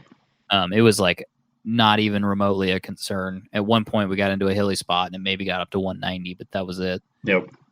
Nah, so it never went to because I was reading online, people were getting up to yeah, it's pretty common to see 230. I'm like, 230 seems high for normal. So I obviously was going for the trans cooler, and then it has a cooler, but it's not very good. Like it goes through the radiator. So then you basically just tap into that with a Durale trans cooler, and then yeah, it did. I took it for a cruise the other day, and it definitely dropped at 20 degrees. So does it sit in front of the radiator? Yes, it does. Okay. Nope. And then just did a full, basically dump and fill of the trans fluid. Yeah, I know they tell you to do a flush, but I'm not doing a flush. I'll do a dump and fill every 30,000 because I did that to the RAV4, and that lasted me 317,000 miles. So that practice seems to be good enough. I'm sure someone's going to get on the group and be like, well, you really need to flush it, but it'll be fine. Yeah, I don't know exactly how that works with the automatic transmission, how you actually do the flush, like as a shade tree mechanic. You don't. So you need a special pump tool thing that basically flushes it out. And then you go through 30 quarts of oil because you have to flush it and then put fresh in and then flush it again. It's a whole deal. Oh. I'm not. Yeah. I'll just put fresh in way too often, and then it'll be fine. Yeah, fair enough. Just treat it like an oil change. And if I'm not getting to anywhere above 200 degrees, it'll last a long time. So trans fluid is fine as long as it doesn't break a high temp. It doesn't wear down like oil. Oh, really? Yep. Yeah, temperature is your biggest concern because the contaminants and stuff from engine oil, from the heat of the combustion and stuff, that doesn't happen in the transmission fluid. Oh, fair enough. Yeah, it's a closed system. Yep. So whereas with an engine, your rings are keeping oil on the cylinders. You're still getting a little bit of blow by or leach or whatever. Right. So yeah, so I did that. and then now I'm ready to go for my next long haul. And the 240's zip tied together and ready for the next track day. Wait, you gonna do anything else with it, or are you just gonna leave it alone? I tried to order corner lights from Injuku, and then got an email saying that the supplier is out until mid-May. So I said, "What about this other supplier?" And then they took like 5 days to get back to me, and they're like, "They're out too." It's like, damn it. So all these damn drifters need to stop fucking running into each other. That's the problem. Yep. So now I was gonna just like cancel the order and then find a different set somewhere, but screw it. I don't care. Just when it shows up, and then I'll replace it. Yeah. Because by the time I do that, I'll replace it and then put it into another tire wall and then break another corner light and have to do it all over again. Not gonna worry about the aesthetics of it until next winter. You're not street driving it right now anyway. No, it's on slicks. So did you buy those 8 sets of tires that we signed you up for buying? No, I'm trying to sell my wheels first. So I'd like to get those two 7-inch wide wheels, 2 sets of 7-inch wide wheels gone. I have a little bit of interest in them. So if someone gives me, bought those last weekend. No, they never showed up. What the fuck? I don't know. So yeah, as soon as those are gone, then I'll get serious about using that cash to replace it with another set of wheels. And I can't decide if I want to get ones that I can just transfer back and forth between the Z and that. Go like 18s by like 9.5. So do you not have any wheels for the Z that are usable? 2. I have 2 wheels that are usable. The XXRs, but they're like 11 inches wide. Oh, that's right. Yeah. Yeah, they're 18 by 11s. Right. One of the sets that you're selling came with that car. The other set is the silver and blue wheels. No. I have the silver and black wheels that I bought for drift spares. I got the silver and blue wheels that I bought with the 240 like 13 years ago, and then the 2 NTO3s are damaged. So I'm basically selling it to anybody that I'm basically selling for like $20 a piece to whoever wants to try to fix them or sell them for scrap or something. Those are just cracked. Yeah, one's got a huge chunk missing, the other one's super bent. So what the hell was Josh Moore doing? Was he driving like you on the track, or what the fuck? No, I think he sold good wheels and then just threw these on there because he found them. Oh, came into his life somehow. Yeah, I'm pretty sure he sourced them so that I could roll it onto a trailer. Oh, I'm with you. Okay, fair enough. So I don't think he ever actually drove on these, or if he did, he damaged them, then replaced them, and then they just sat until he needed to roll it onto a trailer. Yeah, I'm with you. Yep. Yeah, that's all I've been up to. Not work, traveling. Yep. That's the phone call today. Yeah, I'm not traveling to exotic places to pick up Porsches and have lunch with fancy people. I'm fully aware of the douche capacity of getting on, like going to the airport on a Saturday and then like having like people ask you what you're doing. Because people ask me, no way. Yeah, and I'm I'm flying out to pick up my Porsche. Oh, no. That's all right. How personable are you that people talk to you at the airport? Well, there no was one talks to me at the airport. I know, but there was a couple. Okay, so I went to the bank to get the check, and then they're like, "Oh, hope you're something with check." And then I'm like, "Yeah, I'm buying a Porsche." And they're like, "Oh, no, I said I'm buying a car." And they're like, "Oh, cool. What kind?" And I was like, "Shit, fuck, I'm buying a Porsche." Oh, that's cool. And then then you have to explain it. Then you spend the whole flight just telling them about it, showing pictures, and well, that was the bank teller. So then I'm like, that's a look. And then then I went I had a physical therapy appointment because I've pulled one of my traps. And they're like, "What are you doing this weekend? Anything fun?" And I'm like, "I'm flying to Detroit." And they're like, "Why are you flying to Detroit?" I'm like, "I'm picking up a Porsche." And it's like, I'm not. For some reason, I've got enough honesty in me that I can't lie to people about that stuff. No, I couldn't either. I'll lie to my coworkers about it, but strangers, I'm like, "Oh my god, they're setting me up for failure. Here it goes." And then Yeah. Well, not. Yeah. See, then you can't even get I was gonna say you could get a hat so everybody knows you have a Porsche when you're not even in your Porsche, but you can't wear it to work. I can't wear the hat at work, but I might get the hat. That might help the conversations, I guess. I love it. I think it's amazing. No, I'm excited to ride in it and harass people outside the. Yeah, we're definitely going to harass Honda drivers. Maybe we could go all the way to Chicago just to harass Jubei. Oh, that'd be awesome.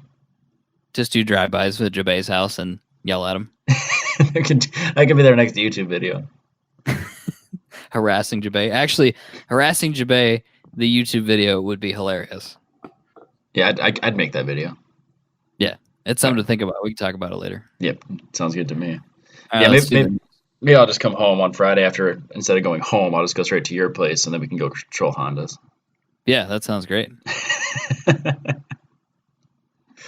We can do the news now that people are finally just like, okay, enough of the Porsche. Like 0 people are listening. Oh, Jesus. Don't forget, guys, Apex Pro, if you guys are interested in a unit, we've got our discount code on the windshield mount. Half off. Which is a handy thing to have. 10/10 Apex, plug that in at checkout. So put the unit and then the suction cup mount in your cart and then plug that in. It'll do the discount. So, yeah, if you're looking at a unit, that's a great way to get one picked up. You just do it directly from them, and it helps out the show, and it helps out your driving. So it's a win-win scenario. So check that out. I'm excited. If anybody has any questions about that, let us know. Yeah, we'll get you in touch with Andrew, and he can answer everything. Robbie or ask me. I'll tell you everything I know, and then everything that I don't know, I'll get you in touch with the right people. And then I got good news. I sourced an iPhone. Did you really? Yeah, well, last weekend I was sitting on like eBay and like trying to find an iPod Touch or like an iPad Mini. And like I found a handful that was like, okay, I could spend $80 to $100 and not really worry about it and get what I need. Yeah. So I messaged a few people on like Facebook Marketplace and no one got back to me. I'm like, really? Like, you're trying to sell this, but you won't respond. Whatever. So then I'm like, everybody has an iPhone in their drawer. Like Jess has an old iPhone. It's an iPhone 5, so it's literally half a generation too old because the iPhone 5S is new enough. Oh, really? And then the iPad she has is the same thing. It's like one generation too old. So I was like, oh, I could get away with just using these. No.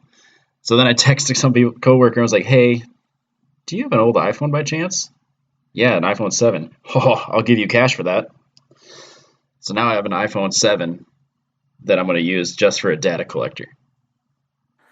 So I can get all the data. That's a good idea. So then now... I really like that idea. I really like the idea of having like a tablet in your race car. An iPhone, or not, any iPhone newer than a 5S will do it. Any iPad Mini newer than a 2 will do it. And then the iPod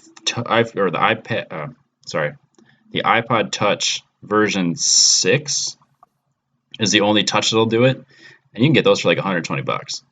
And then actually you can get one through the Apex Pro store when you order your unit. So you can get the unit, an iPod Touch 6, and a suction cup mount, all in one shot. It's like they have it set up for you already. I didn't realize they had. You could still buy an iPod Touch used. I don't know if you can get them new. Really? I think the seventh gen has a new. It's like the iPod Nano Touch, so it's got a new. It's not iOS something or other. It's some bullshit iOS that doesn't link up with the rest of the iOSs. So for the Apex Pro app, you need iOS 11 or newer.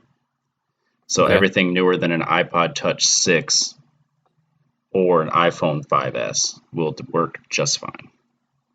Wow, that is bizarre. So they do have, right here, iPod Touch app data control interface, $189. Yep. Right on the website. I'm pretty sure. Yeah, there's like. Look at that. Yep. So you could buy one used or just get a. I'm not sure which version they have or like what data is on it or anything like that, but I know that you can just get it all in one shot and get I don't know if it's remanned or new or what, but all at apexpro.com. Oh, there's some data. You can buy data review sessions on here too. Yep. All kinds of stuff like coaching sessions and whatnot. Yeah, that's cool. That's definitely cool. Yep. All right. That's it. That's it. News time. So team owners want guaranteed entries into the Indy 500. I didn't know that this was a problem. I had to read up on this. I didn't realize it was a problem either. So like, Chip Ganassi, I think just was the one that kind of chimed in. I think Roger Penske said it in the past that they believe any driver or any team that's with the series for every event should get automatic entry into IndyCar in the Indy 500. I mean, which I can see that argument, but at the same time, if you're not one of the fastest 32, you probably shouldn't be in the race either. So so I guess the way it's traditionally has been done is that I think it might be 33 unless I wrote it down wrong, but there's the top fastest cars get to participate in the race. There's no guaranteed slot for anybody that's participated in the rest of the series. Yep. So that's the way they've always done the Indy 500. It sounds like, and I mean, I kind of like it. I know what they're doing. What they're doing is they're looking at it from, an exposure standpoint. Right. If something does happen where Chip Ganassi's team doesn't get into the Indy 500, their sponsors lose a lot of exposure. So there's something in their calendar that they can't control. Yes. So I can understand why the team owners are pushing for this, because it just solidifies, all their statistics and numbers and all that stuff for views, and it just makes that sponsorship side of thing more clear. Right, and the Indy 500 is the rest of the IndyCar calendar combined, in all reality. Oh, sure, yeah. Because more people watch, again, these are not statistics I have in front of me. These are just off the top of my head, but I'm pretty sure the Indy 500 gets as many total views in the public eye than the rest of the series combined. Just because I'm sure. I mean, my parents watch it. I mean, they don't. And they're not watching anything else. Like no. Yeah. So I get it. I mean, yeah, you're going to go to the Iowa Corn 300 and then miss out on the Indy 500. So I can see from a team owner standpoint why that would piss you off or, completely screw up your budget. But at the same time, if you're not fast enough to make it into the event, you probably shouldn't be there anyways. Or like, if your car wrecks out and I don't know. It just, if you're the 32nd driver or 33rd driver, what are you going to do in the race anyways? Right. I mean, I think this is I really think this is a non-issue. I mean, I get that it's important to keep these team owners engaged in the series, for IndyCar from a business perspective, but like, I don't know, man, don't be slow. I like the idea of keeping the tradition of the race alive, because I think that's what we bitch about with NASCAR, is that they don't do that. Right. And I think they ignore some of their heritage. And I'm not completely versed in the history of IndyCar, but I think they did actually do this in the past, where they had a guaranteed 28 entries. So like if you were at the series, if you were one of the teams that were with the series the whole time, or one of the 28 you were in, and then the rest had to compete for the final 5 spots or whatever it was. And then but yeah, there's a lot of controversy surrounding that, because I think the intent behind it was very political, and it definitely ruffled feathers. But again, I'm not completely versed in the whole subject. But yeah. I think if you're the fastest drivers, you deserve to be in the race. And if you're not, if you're slower than if you're the 34th fastest guy, what are you going to do from the back of the pack? Yeah, probably nothing. Right. So I mean, it really should be a non-issue. I think so. I mean, if Roger Penske can't put together a team that's fast enough to make it to the top 33, I think he's got a bigger problem. Yeah, sorry about your luck, dude. Yeah. Fair enough. Yeah, we'll take our stance on that there and move on. Lexus has made a minivan, and it's awful. And you know what? Adam wrote this headline, and I bet he loves it. He just doesn't want to admit to it. He wants, because was he the one that got? Yeah, you both did. You were talking about how ugly the grills are on the Lexuses. Okay. Here's the thing about the grill on the Lexus. Everything that's bad is eventually good again, and it's really annoying because they've taken some strong stances on some things, and now I have to backtrack a little bit. I don't hate the Lexus design. I do the hybrid that's got that weird plastic crystal ball shit on the doors on the inside that we talked about years ago. Yeah, that or sucks. a year ago. Yep. Not big on that. I think the grills are ridiculous. Yeah, I definitely don't like them on the crossovers. I do like them on the, what is it, the LS, the little The sports car car, thing. Yeah, I like yeah, that the one. car, the car's grown on me a lot. The midsize, I can't remember if it's the ES or the GS. Couldn't tell you. That one's grown on me a lot. Even the giant thing, the GX 470. Is that what it is? Is that the SUV looking thing? Yeah. Okay. Um, even that doesn't turn me off anymore. The the other thing is like I really have decided I really like the GX because it's one of the last mid-sized body on frame SUVs with a V8. Yep. And actually, the other option is the Toyota Land Cruiser, and those That's cost an absolute fortune, yes, they do. like more than the Lexus. More than they're worth. Yes, way more than they're worth. So I think here's some practical buying advice for you out there. If you're looking for a mid-size body-on-frame V8 SUV and you're looking to save some money or get the most value for your money, buy a Lexus. You never thought you'd say that. Never thought I would say that. But literally, like, who else makes a mid-sized body-on-frame SUV that you could like tow? You could tow something with. Midsize? Ugh. Yeah, because here's the. I mean, it's kind of mid-size. It's kind of full-size, but It's pretty it's not big. a Tahoe. Here's my issue with um this whole needing a tow vehicle, needing a daily driver kind of mixed together thing. Yep. Pickups cost way too much money. Not all New. of them. Like, Oh, you're looking at new? Absolutely. a new vehicle. Yeah, not used. I'm talking just new for the sake of the conversation. Fair enough. Fair enough. Pickups cost way too much money. Yeah. What are you going to get for less than 60? For what you get? Yeah, like Nothing. the value for me is not there. I can justify the value of the Lexus more than I can justify the value of a fancy F-150, and then also I can kind of justify it that it's not as big, it's not as like ridiculous as the pickup is all the time. Like I've had this conversation before. I don't want a pickup.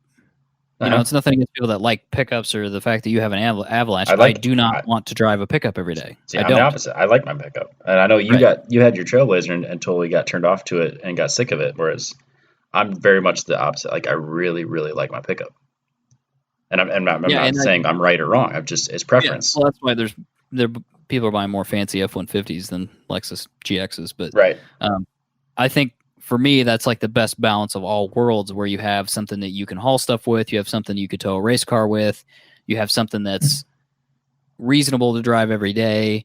You still get that luxury component if that's what you want. You still get that kind of premium brand if that's what you're into. I think that's like the best of all the worlds, and I don't think that it's as ugly as I used to think it was. Mm-hmm. And so I've kind of come around on it quite a bit. I guess you could get a Land Rover or a Range Rover. That's like way too many monies. But well, the other thing too is like Lexus has a reputation for reliability. Range Rover definitely doesn't. Right. So I think you're getting a better buy with the Lexus. Yeah, again, your Lexus will last. Yeah, your Lexus will last literally like 300,000 miles. Yes, absolutely. So it's the best value for money available in the mid to large size SUV class / utility vehicle. Yeah, I'm not going to argue with you on that one. It's the Lexus Porsche podcast now. We've changed, man. We have changed a lot.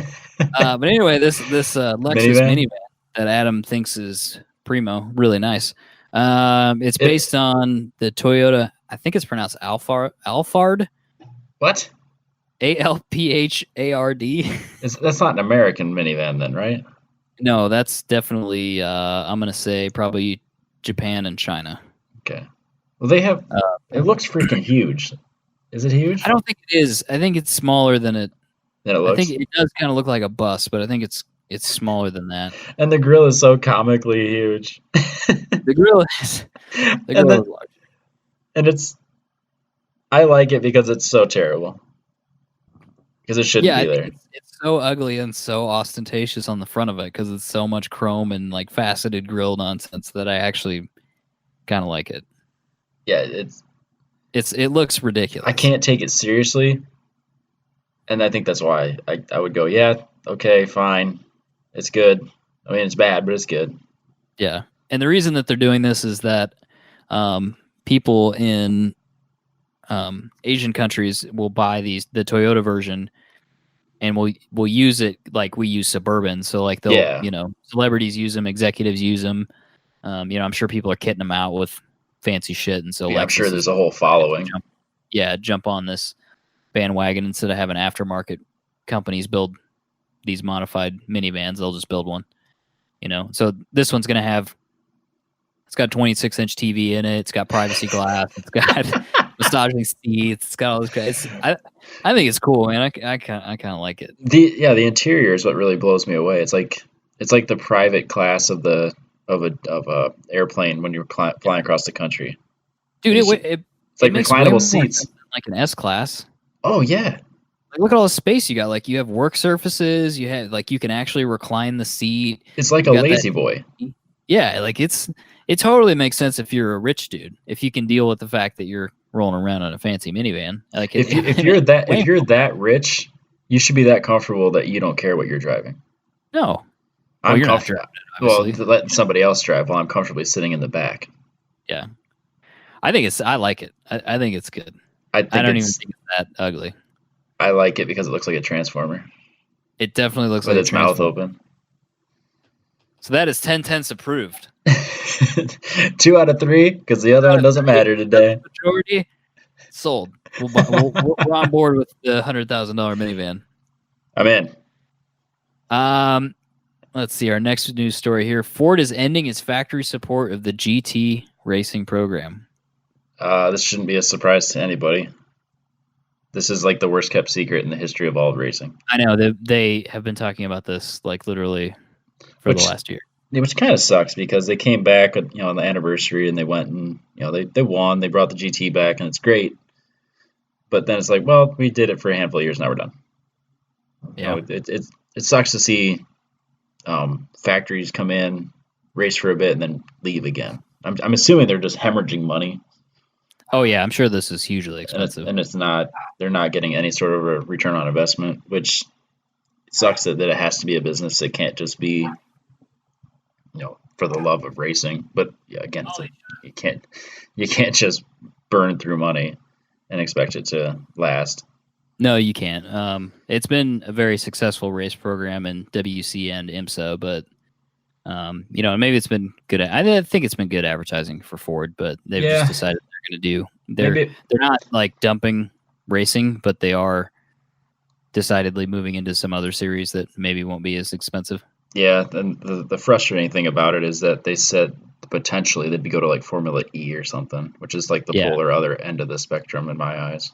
Well, what was weird about that is, the guy that's like their global marketing director, he was saying like, "Oh, we're thinking about moving to Formula E, electric racing." I was like, "Oh, I see where this is going." But Uh-huh. then he was like, "Rallycross and prototype racing and building engines for IndyCar." I was like, "What the hell?" Like, Building engines for IndyCar makes sense because you're just making money. Because you're building an engine for somebody else, so they're spending yeah, money. You're just yeah, you're collecting not money, losing money on the racing program side of it. right? And if they're gonna if they're gonna have, they're not gonna have factory teams, but if they're gonna support, not like make GTs available to privateers, then maybe that might be a better way to go. It's just build and sell race cars rather than race them themselves. It sounds like that's what they're going to do. They're not going to.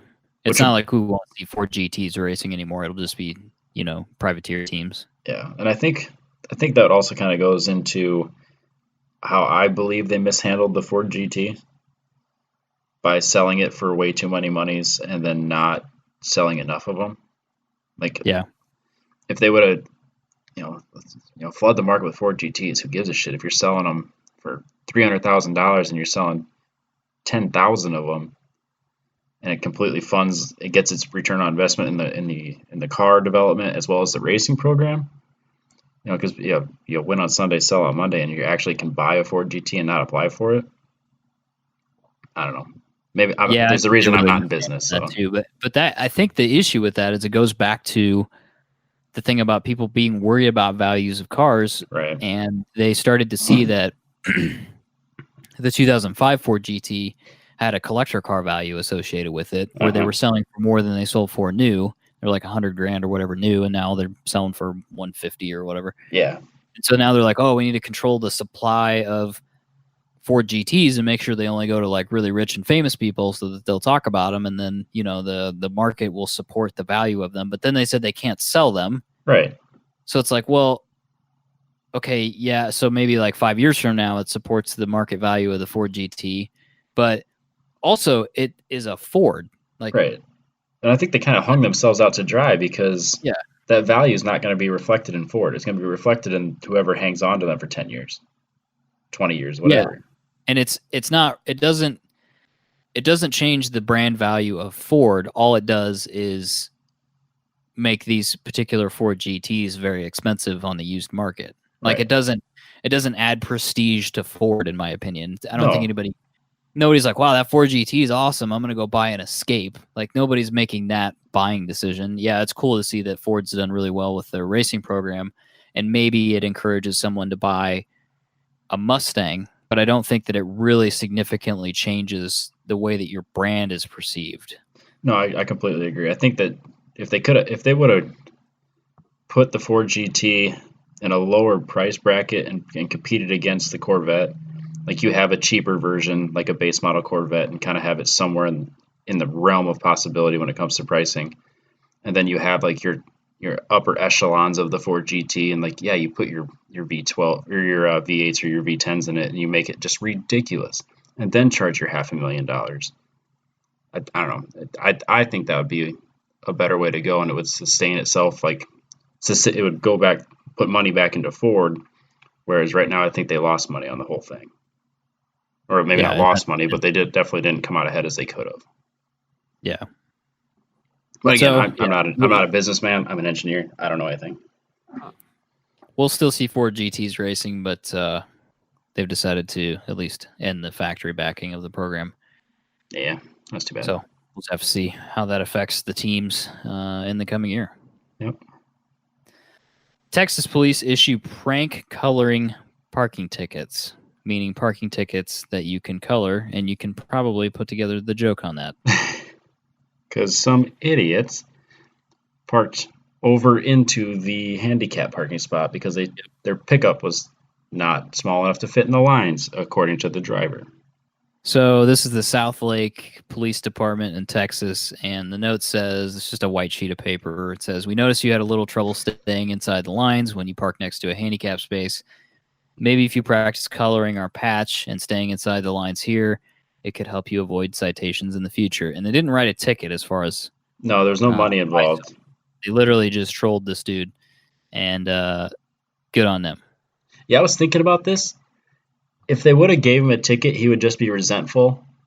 You know, it'd be like the next time he's in a parking spot, he's like, "Well, fuck them. I'll go over the line." But I think what they should have done is taken it a step further, and they give him the coloring page, and then actually put his license plate in the picture, and put him on, and actually really shame him. legitimately put him on blast. Be like, this guy doesn't know how to park. He'd be, then it's actually like out there, and people can associate who he is with his parking. And That's it's funny. like, then public opinion will be like, dude, learn how to fucking park. Well, they did post it online, and it says, like, the tag associated with it was, we try to avoid snark and sass, parentheses, we really do, but sometimes our fair citizens make it hard. Please stay inside the lines when you park, especially if it's next to a handicap spot. You might be the recipient of one of our new flyers. That's pretty funny. That was good. And calling out, like, saying, like, hey, guys, we're trying to be nice, but some of you guys are fucking morons. Like, that's really funny. Yeah, I think it's probably more effective than a ticket actually would have been.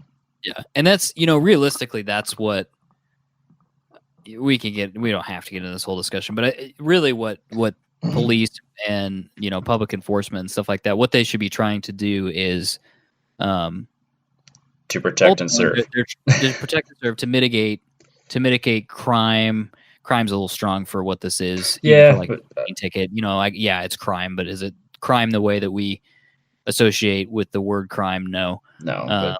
But really, what they should be doing is looking at policies and public procedures and things like that we've all agreed on as a society, whether we've actually agreed on them or not. But and trying to improve life for the citizens overall. And this is, in my opinion, more effective. Given this, shaming this guy is more effective than writing him a ticket where he's just gonna be like, "Well, fuck this," and I'll take you guys. We'll see you in court, and dragging the officer through all that bullshit and blah blah blah. But same thing with speeding. If you let a guy off or write down a ticket or whatever, and just say, "Hey, man, I get it, but you just need to be more careful, and I'm not here to browbeat you, and we've all done it, and here's a warning or a 5-over ticket or whatever." That is way more effective than just really bringing the hammer down on somebody. Absolutely. You create a lot of tension. And not only that, but part of the problem too is that there's incentive to write tickets because of the revenue side of things. Of course. So there's a real struggle to be able to do that. But realistically, what we should be trying to achieve is making life better and more harmonious for everybody. And I think that this achieves that better than a ticket. Yeah, so I think what you're saying is going back to like medieval times with public shaming was better times, and that we should get back to that. So like, right, if you park like a jerk off, I can throw tomatoes at your truck. Right. Or mayonnaise covered fries. Mayonnaise, because you're going to have that in your vehicle already, because if somebody causes a traffic accident on 235, you're going to be prepared for that as well. Yes. Public shaming. When I become dictator and instigate all of these laws related to smearing and throwing mayonnaise on people, I feel like things are going to run a lot more smoothly. Yes. We're going to give less tickets, but more public shaming. And it's just going to bring the society back in line. Right. And mayonnaise, like if you got stock in mayonnaise companies, you're going to be thrilled. Yeah. You're going to be sitting good. Yeah, if I TP someone's pickup and I write learn how to park, is that am I the one that's gonna get a ticket then? No, we're gonna go through and rewrite all the laws. Oh, good. We're gonna decide, what's an appropriate punishment. Like a citizen. Not citizen's arrest, but yeah. Yeah, not a citizen's arrest, but citizen's justice or vigilante justice for somebody doing X. And if you get caught in the act of, let's say we decided it's throwing eggs at a pickup because he parked over the line. If you get caught, a police officer will be like, "Hey, what's going on here?" And you explain to him, and they say, "Yep, sounds good, bud. Thanks." And he takes off, and then you come out and your pickup truck's all covered in eggs and shit. It's like, well, tough shit, dude. I just talked to that cop. It's all good, man. Yeah, don't park like an asshole. It's right here. It's in the municipal bylaws that I get to throw eggs at you. So suck it. This sounds like you need to be a mayor. Because I think that it'd be way easy to get that into the bylaws of a small town. Oh, yeah, for sure. Welcome to my HOA. I'm in charge. Yep. Don't park in front of my driveway. I'm going to put a bunch of eggs on your truck. Right. Or you get to, or like, let's say somebody, what's something else annoying that people do with their cars? If you do a burnout or like speed up and down my road. Instead of putting a speed bump, I'm going to egg you. You get to egg them. I was thinking, if you are one of those people that like if you screw up the series of cars in a parallel parking scenario and you lose a spot, you know what I mean? That pisses me off to no end. So if you do that and we determine that you're the one that screwed up the sequence and now we've lost a parking spot, we get to saran wrap your car. And literally, like, anybody that wants to help, as many layers as they want to put on there. I mean, it could take you days to get back in there. I don't really care. Like, that's... Yeah, because it was very inconvenient to everybody else trying to find a parking spot. Very inconvenient, and we're all pissed. And I feel like, the people that were pissed about it, it's like they get a little bit of retribution. The community comes together to deface your car. So like we're it's team building, it's bonding. Like you might meet somebody new. Yeah. You might learn about a new business or something like that because the guy's out there with you. He's saran wrapping the car, like, oh, I sell furniture or whatever. It's like, oh, cool, man. So like we're community building while tearing down assholes, and I feel like that's what we should all aspire to be doing as a society. Absolutely. Well, I mean, it's like the butterfly effect. One asshole parks wrong, and then someone else gets into a car accident. Yeah. Butterfly flaps his wings, and then a tsunami happens. Right. Yeah, so I think we just need to restore order in society, right, by focusing on assholes. Yeah, focus on like people that wear affliction T-shirts. American Fighter. I think American Fighter's worse now. I think too many hot girls are wearing affliction shirts that I've decided that affliction's okay again, and less dudes are wearing affliction shirts and more dudes wear American Fighter shirts. I also feel like if you're wearing an American Fighter shirt, I can challenge you to a fight anytime, anywhere. Yes, that should be in the rules, in the new laws that we pass. If you walk into Walmart and you pick up your American Fighter shirt and put it on in the parking lot, it's on. I can jump you. That's nothing. Nope. I mean, we can set up rules where everybody's got to be facing, and we're not doing. Well, I can do weight classes. I don't give a shit. Kidney shots or whatever whatever it is. But if you're wearing it, you cannot turn down the challenge. Nope. I feel like if you do, we get to publicly shame you. We get to publicly shame you by.